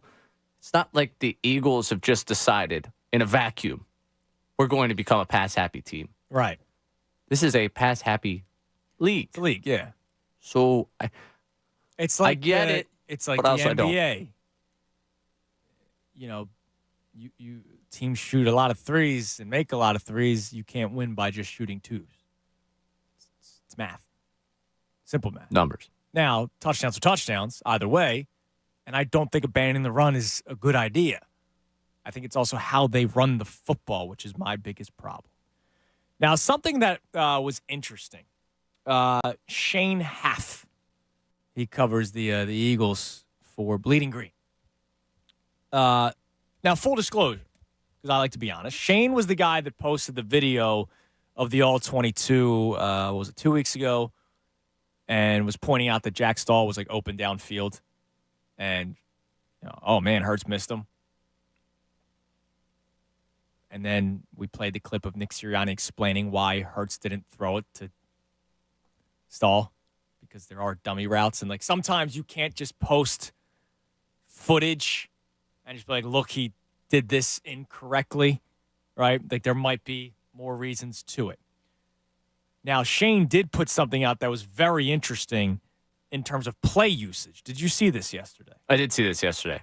I found this fascinating because this is just data. This isn't film. Like, this is data that I would imagine the Eagles coaching staff has somewhere. He talks about 3 different plays, routes, plays, whatever. The first one, running back screens, not the flash pass, bubble screen, wide receiver screen, just the traditional running back screen. The Philadelphia Eagles are 4th in the NFL in success rate on running back screens. However, they're 28th in usage. Third least. Slants, which this doesn't shock me. Eagles are 7th in success rate on slants, but they rank 22nd in usage. I go back to A.J. Brown. The last 3 weeks now, that's been the majority of his numbers at this point, has been slant routes. He beats his guy. I mean, he's fast and strong, beats him off the line of scrimmage. Hard to take down a guy like A.J. Brown. Finally, curls, which Devontae Smith is freaking good at. We talk about how great of a route runner is. Curl routes are very good for Devontae Smith. The Eagles rank 1st in success rate, but 28th in use. Now, I can say, all right, well, you're not going to run those plays every single time. But I find it interesting that those 3 styles of play, they're very good at. Top 10 in all of them. And top 5 in 2 of them. But bottom 3rd in all 3 of them as well in terms of usage. I don't know if that's something the Eagles take note of. Like, this is what works. We should try it again. I would be interested to know if Shane could do the work for me. The success of just handoffs. Not zone read handoffs. I mean just a handoff. Because then that goes back to the run the ball conversation. Because I would like to think that just the traditional handoff has actually been pretty successful for the Eagles this year because of the offensive line that they have and DeAndre Swift. But did you find those numbers interesting yesterday? Very interesting. Yeah. Part of are they just trying to out-talent you? They're just trying, is there not enough? And it's not even like are they intentionally doing this? It's like a deliberate thought of like, how do we get these guys in space? How do we make opportunities happen? Well, they can make them themselves. And it's like, well, given proper concepts, they may just be able to do it with your help. Yeah. And so our last caller brought up the analytics department. I imagine there is a number cruncher in the Eagles analytics department that has this stuff and could say, hey, Nick, here's this. When you run this play, here's how it works. When you run this play, here's how it doesn't work. I imagine the bubble screen to Julio Jones is not really all that great in terms of success rate. I just found those numbers pretty interesting. And I wonder if the Eagles are not using it until the playoffs, which is something I still wonder in the back of my mind. Are they still trying not to put out too much on tape? Because like you said, maybe they're just trying to out-talent people because they do have the talent to do that. But once you play good teams like Dallas and San Francisco, you lose. Something to keep an eye on. All right, more time for your calls coming up next. And also at 1:30, I'm going to be joined by Ken Rogers, who is a director for NFL Films. Tonight at 9 o'clock on ESPN, we have a Reggie White 30 for 30 premiering on ESPN. And I would love to get a nice little teaser of what we got in store for that, because Reggie White, one of the greatest players in NFL history, and, of course, one of the greatest Eagles in the history of the franchise. So that's something to look forward to tonight. We'll talk about it with him next, right here, 97.5 The Fanatic. Fanatic Sports Update. Birds looking for answers. I'm Ray Dunn. This update is brought to you by Wawa. Wawa is covered with gift cards for everyone on your shopping list. Happy holidays from Wawa. Eagles begin to prepare for the Seahawks. Back-to-back blowout losses have dropped the Eagles to the 5th seed in the NFC, as tiebreakers currently favor the 49ers for the top seed and the Cowboys for the top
$121, 97.5 The Fanatic. I'm Andrew Salchunas. Midday show. This song, of course, All I Want for Christmas Is You. Written by Walter Offensife and sung by Mariah Carey. As my man Darren DeGaetano checks in, let your guy know that Carey is a co-author of this song. It's not just all her, Ray. She's a system singer. She's a system singer, man. She didn't write it. Walter. Sorry, I can't hear you over the bop. Sorry, I'll pull. We can start the segment now. You were saying something? Walter Offensife.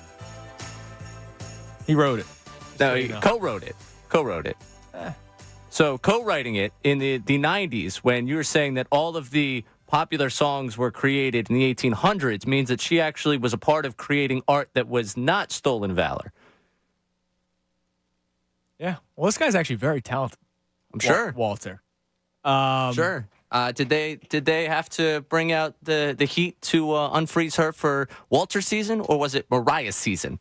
No, I think Walter actually brought the heat. You want to know some of the songs that he created? Are you a Disney man? Collaborate on. Are you a Disney man? Yeah. He wrote A Whole New World from Aladdin. Oh, that's one of my favorite songs. That's a big one. It's a great one. He wrote Go the Distance from Hercules. Another great one. That song rules. He also was the producer of one of the biggest songs ever from a movie. Forgive me. Listen, Mariah's talented. We have to show a little bit more respect to Walter Offensife, born as Vladimir. I'm not even going to try it. Vlad wrote My Heart Will Go On, the Titanic song. Wow. Dude, this guy. Maybe very talented. Mariah should show a little respect. Mariah, probably, given her talent and the fact that she is as incredible as she is, said, you know what? You know what would make this even better? Let me bring someone in to help out. I've got this vision. And this guy's had a lot of hits. He's had a lot of success. Right. And you know what that is? That's just being smart.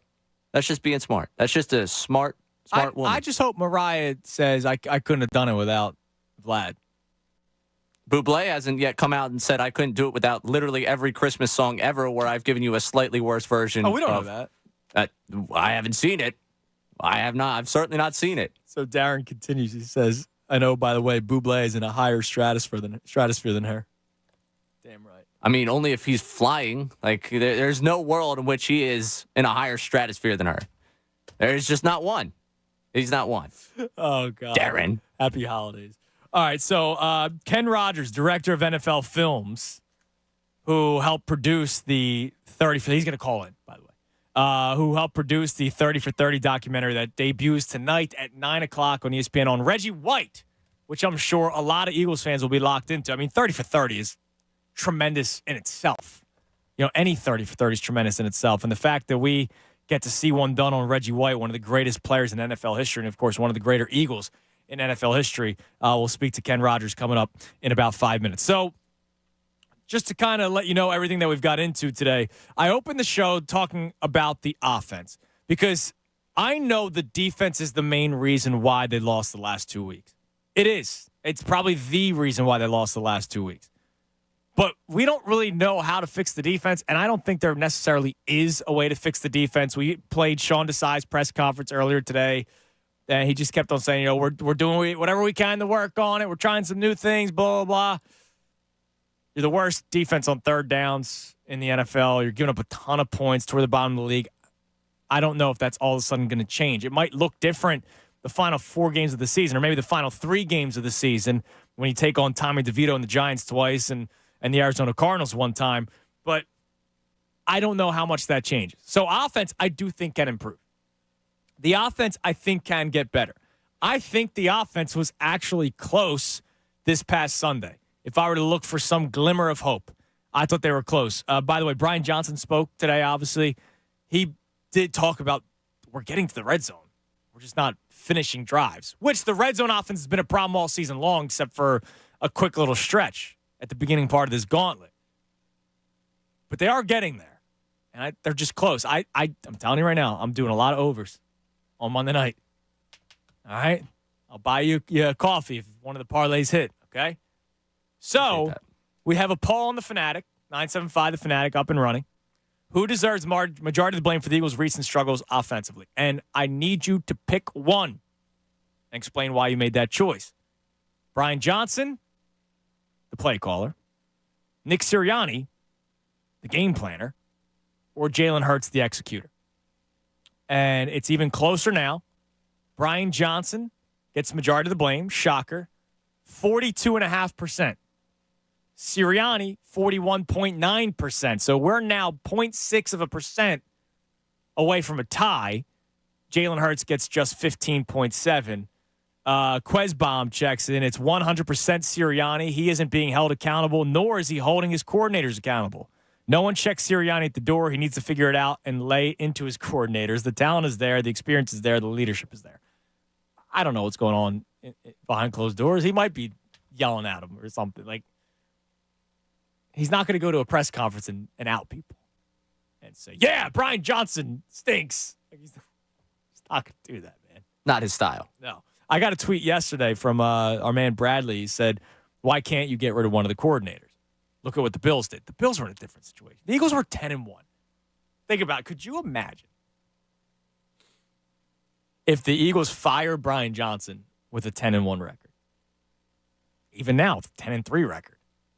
The Bills at the time, they won the game, then lost. The Eagles fell to 6-6. So they were 5-5 when they fired Ken Dorsey. A lot different. The Eagles were 9-1 at the time. Like, you're not going to fire the coordinator midway or this late.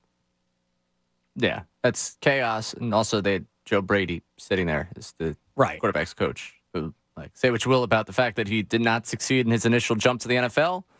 Yeah, you get rid of Brian Johnson, what do you do? Like, Sirianni's now calling plays, and that's happened before. But people are intrigued by it. We had Matt Breen on earlier today. He would like to see it.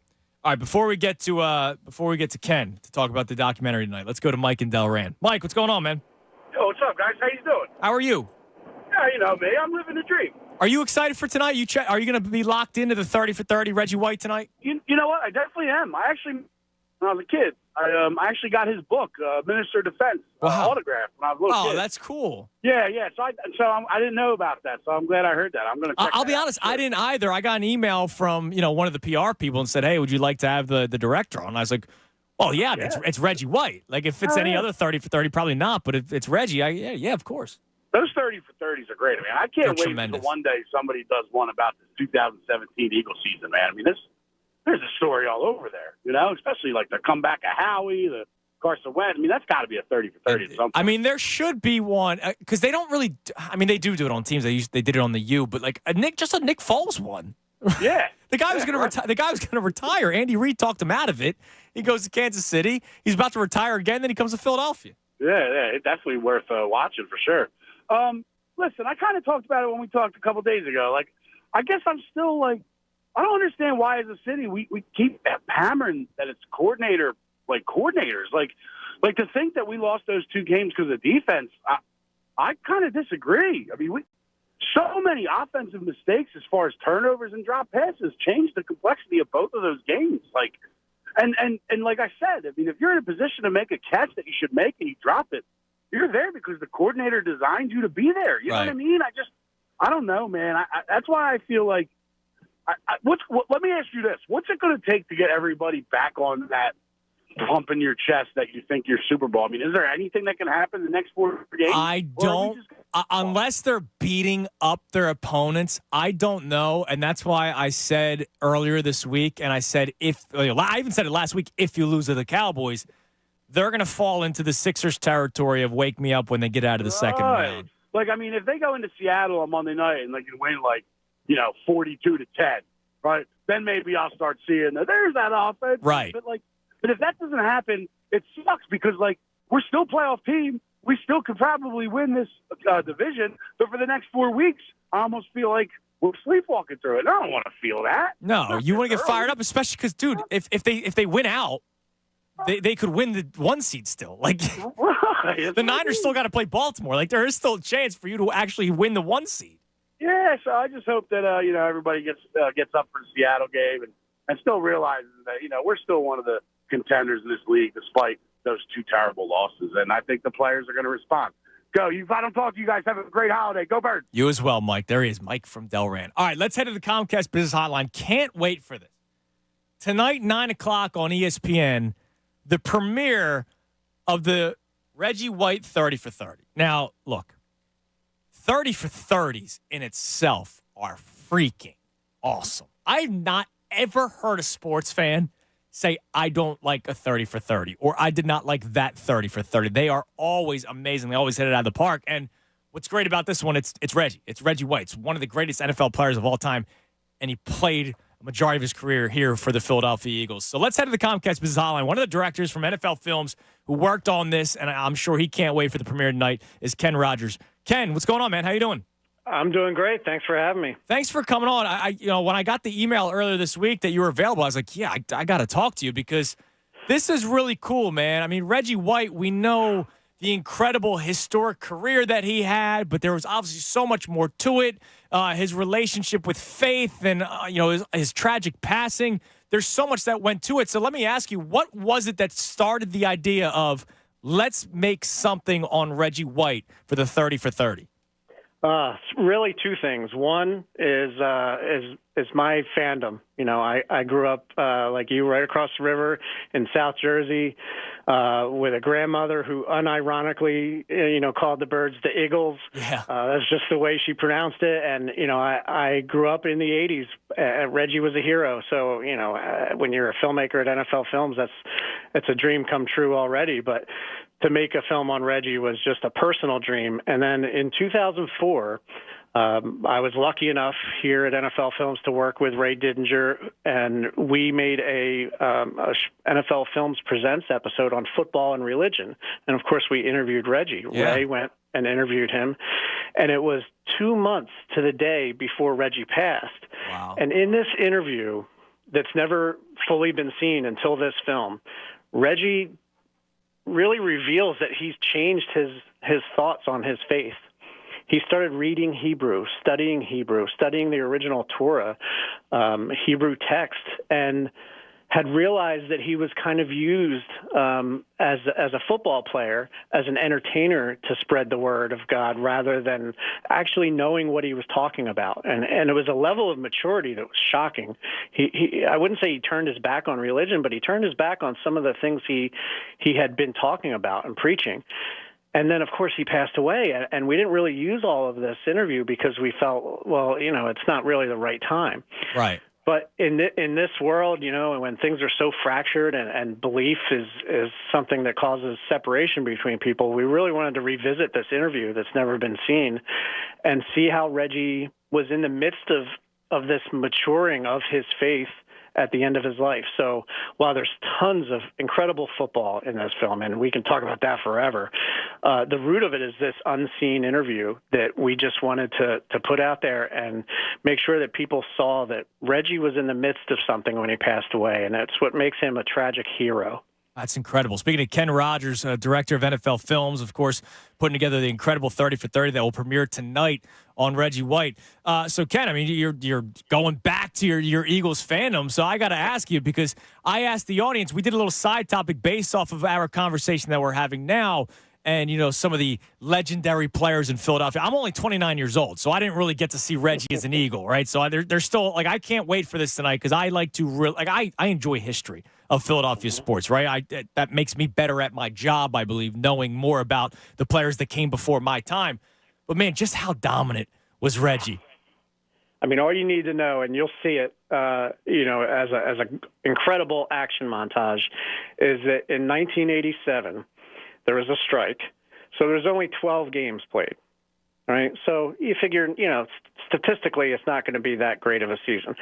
Reggie, in 12 games, had 21 sacks. It's unbelievable. So he retired as the sack leader, and it took Bruce Smith, who's the only person that has more sacks than him, it took Bruce like 4 more seasons of playing, 4 extra seasons to pass Reggie. That's how dominant Reggie was. When he left Philly, he had more sacks than games played. I mean, he averaged over a sack per game. It's incredible when you think about the greats of the game, how dominant he was. And it was in that Buddy Ryan system. He had an incredible defense around him. I mean, I still have such incredible memories of that line, and there's so much dominance and at the same time so much humanity with him. He was superhuman on the field, and he was all too human off the field and was trying to figure out who he was. I knew all about the football player, and I think people will love that part of it, but I think they'll learn a lot about the person off the field as well. Now, without giving up too much, because obviously we all want to watch it tonight. I'm sure you want the people to watch it tonight. What are some things that we can expect? I imagine maybe some former teammates will be involved. I mean, what can we kind of expect going into this?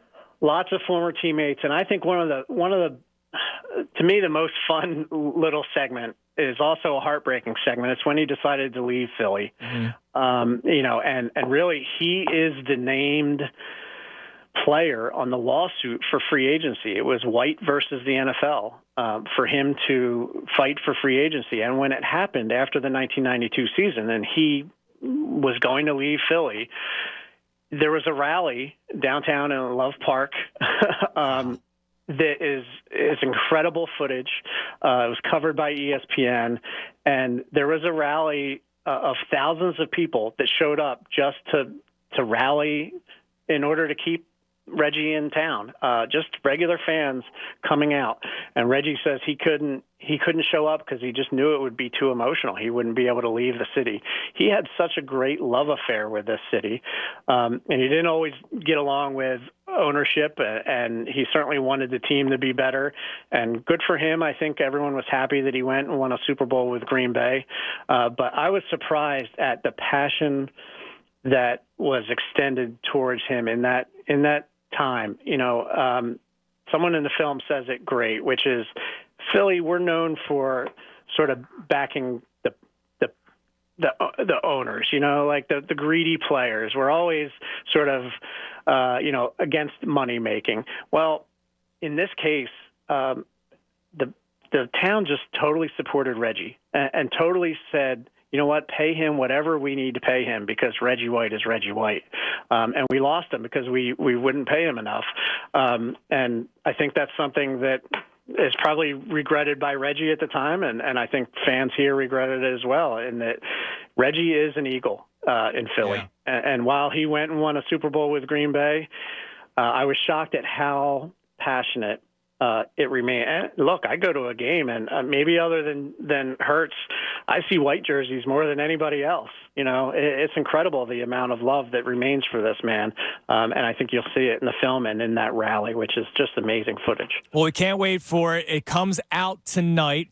The ESPN 30 for 30, Minister of Defense, 9 o'clock tonight on ESPN. Ken, I can't wait to watch it. I saw the trailer when it was sent my way. And again, I'm a guy. I'm only 29, but I like to learn about former Eagles and former Sixers, Flyers, and every team in Philadelphia. So I can't wait for this, and I'm sure a lot of people from Philadelphia can't wait for it. And I appreciate you coming on to talk about it. I appreciate you having me, and for watching. I hope you enjoy it. Thank you. There he is, Ken Rogers, director of NFL Films, that helped put together ESPN the 30 for 30 for tonight on Reggie White. He's done a lot of the 30 for 30s. He did the Tuck Rule one. He did the this one was. I mean, dude, thank God it wasn't us. He did the Four Falls of Buffalo, the 4 straight Super Bowl ones.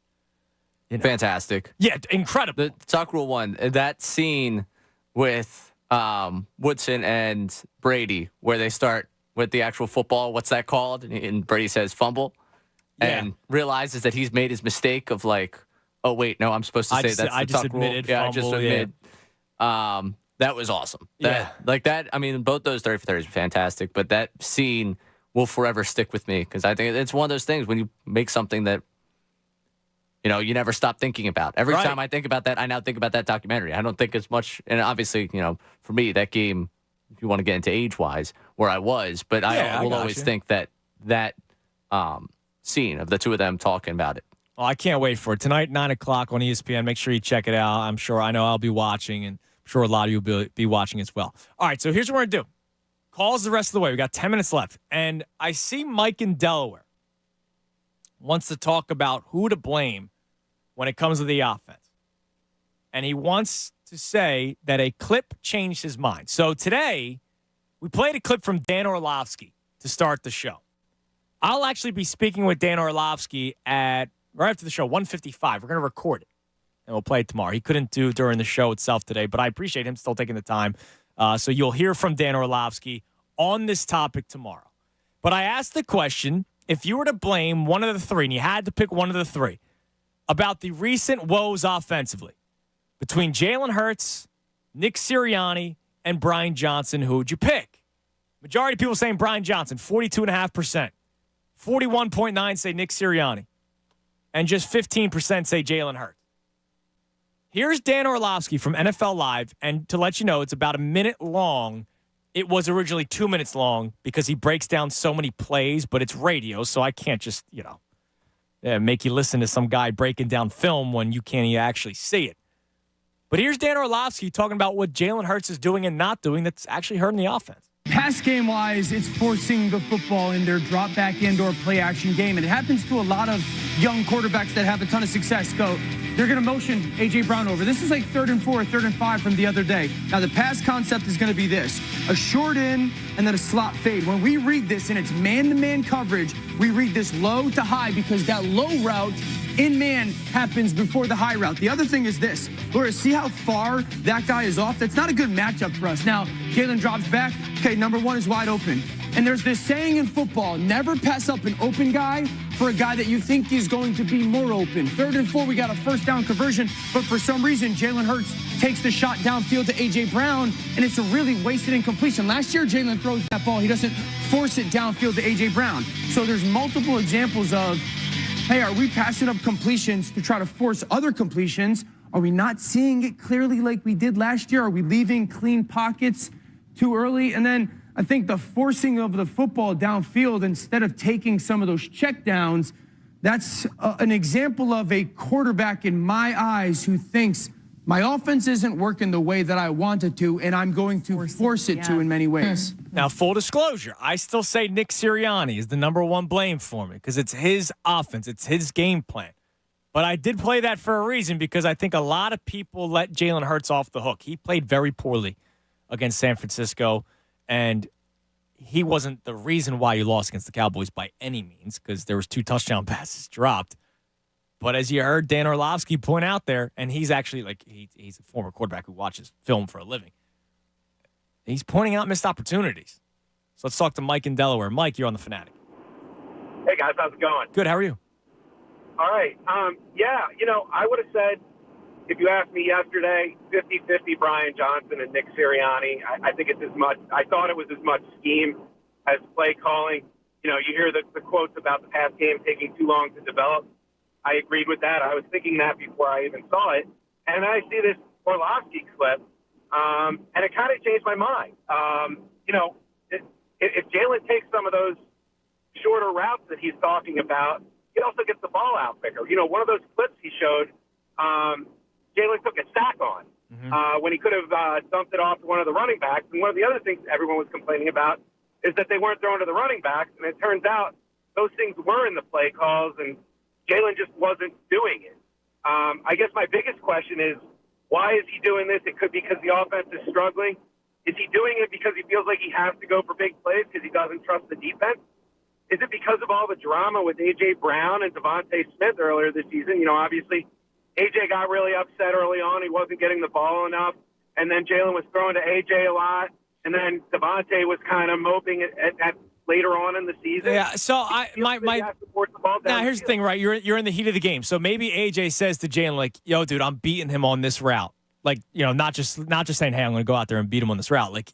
Hey, because that deep shot downfield happened, later on in the course of the game. So maybe he's saying, hey, Jalen, I haven't beat when we're running this kind of route. Take a look at me. I'll get, if you give me a 50-50 ball, I'll have him beat, blah, blah, blah. Maybe it's that, right? Maybe it's communication. Obviously, you're in the middle of the play, so your mind's spinning when you're trying to make the plays. But that one specific play where he goes deep to AJ instead of Devontae Smith, who was right there, he's looking that side of the field. He has his man beat. And as Dan Orlovsky pointed out, he should have known that before the play even happened based off of what the defense was giving you. Right. So I don't know. It could be anything. But but they do film study, so I'm sure they're pointing this out to him. I hope so. Yeah, I hear you, Mike. I appreciate the call. But, yeah, I mean, that clip, and it does you more justice if you actually watch it, right? It's one thing if you're listening to him break down film, but if you actually watch it, you'll get a better understanding. As Ray has the play chart in front of him. They're right there, some of these plays. And the biggest one is the checkdowns. Because we have complained about, like, where are the checkdowns? And in the first half of the Bills game, I'll take you back a couple weeks, in which the Eagles came back and won. I wrote down the notes. I was honest about it on Monday after they won. I did not think they were going to come back to win. And one of the biggest differences that Josh Allen was doing that Jalen Hurts was not. If a play wasn't there, Josh Allen was checking it down. He also extended drives with 3rd and 9 runs, right? But he was not afraid to check it down to Cook. Last week for Dak Prescott. This is a big-arm quarterback who looks downfield to CeeDee Lamb. Oh, it's not there? Here you go, Tony Pollard. Here you go, Brandon Cooks, Michael Gallup, Jake Ferguson. Anything short. I don't see Hurts check the ball down. And that, like, he may think in the back of his mind, I can probably get more with my legs than make this. I don't know. Is that what it is? Fact is, the offense isn't moving the way it usually does. Kid Smooth checks in. Brian Johnson is the biggest blame in this offense. The play calling is atrocious. You can give Swift the ball 3 carries and he will get 25 yards. Won't touch the ball again for another quarter and a half. Brian Johnson does not know how to utilize his players' strengths. You can't complain about Jalen holding on the ball too long if all your routes are downfield or corner routes. They need to run more short drags and slants to A.J. Brown. We don't attack the middle of the field enough. The middle of the field thing is another question in terms of Jalen Hurts. Does he feel more comfortable throwing to the outside? That was an issue of his first year as a starter.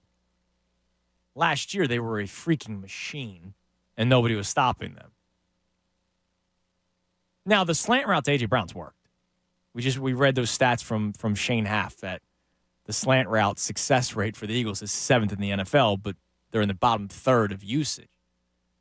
So, I don't know. Is it the play call, or is it Hurts? Maybe that's a weakness for him throwing over the middle of the field.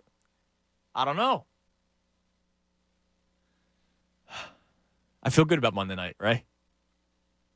I'm so glad you do. Unfortunately, it's only Wednesday, and maybe my opinion changes as the course of the week continues. But I feel good about Monday night. It just sucks that it's so long from now. It is only Wednesday. Yeah. It is only Wednesday. All right. So here's the deal. Tomorrow is Thursday, so we'll hear from Nick Sirianni. We normally hear him on Wednesdays, but because of the Monday night game and because of the late return home, he didn't speak till yesterday, so that's why we had the coordinator speak today. And we aired the Sean Desai press conference where more players are apparently speaking out about issues. That's kind of concerning. How long is that clip? I just want to, if it's too long, it's fine. Too long. All right, we'll play it tomorrow. We'll talk about potential issues in the locker room and how all of a sudden 2 losses, it seems like things start to pile up a little bit.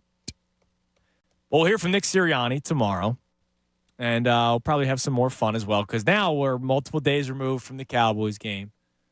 And, of course, we have to wait till Monday for the Eagles to play with the Seahawks. So maybe we'll do some more holiday stuff that won't be Bublé versus Mariah Carey. Are you in on that? I am in on that because I have my answer. America has its answer. Talk about the oatmeal cookie being the superior cookie. Good Lord. Yeah. Save me tomorrow. Like I said, I'll take you to death on any of this kind of stuff. All right. Great job, Ray. I appreciate your service to the program. Sorry for yelling at you and Dylan earlier today, but it had to happen. I was having a private conversation with Miss Rhonda, so it has to happen. Anyways. I'll let you know before I get out of here. 1 o'clock hour brought to us by Ferguson HVAC Lion Conklin. Attention HVAC contractors for equipment, parts, supplies for everything.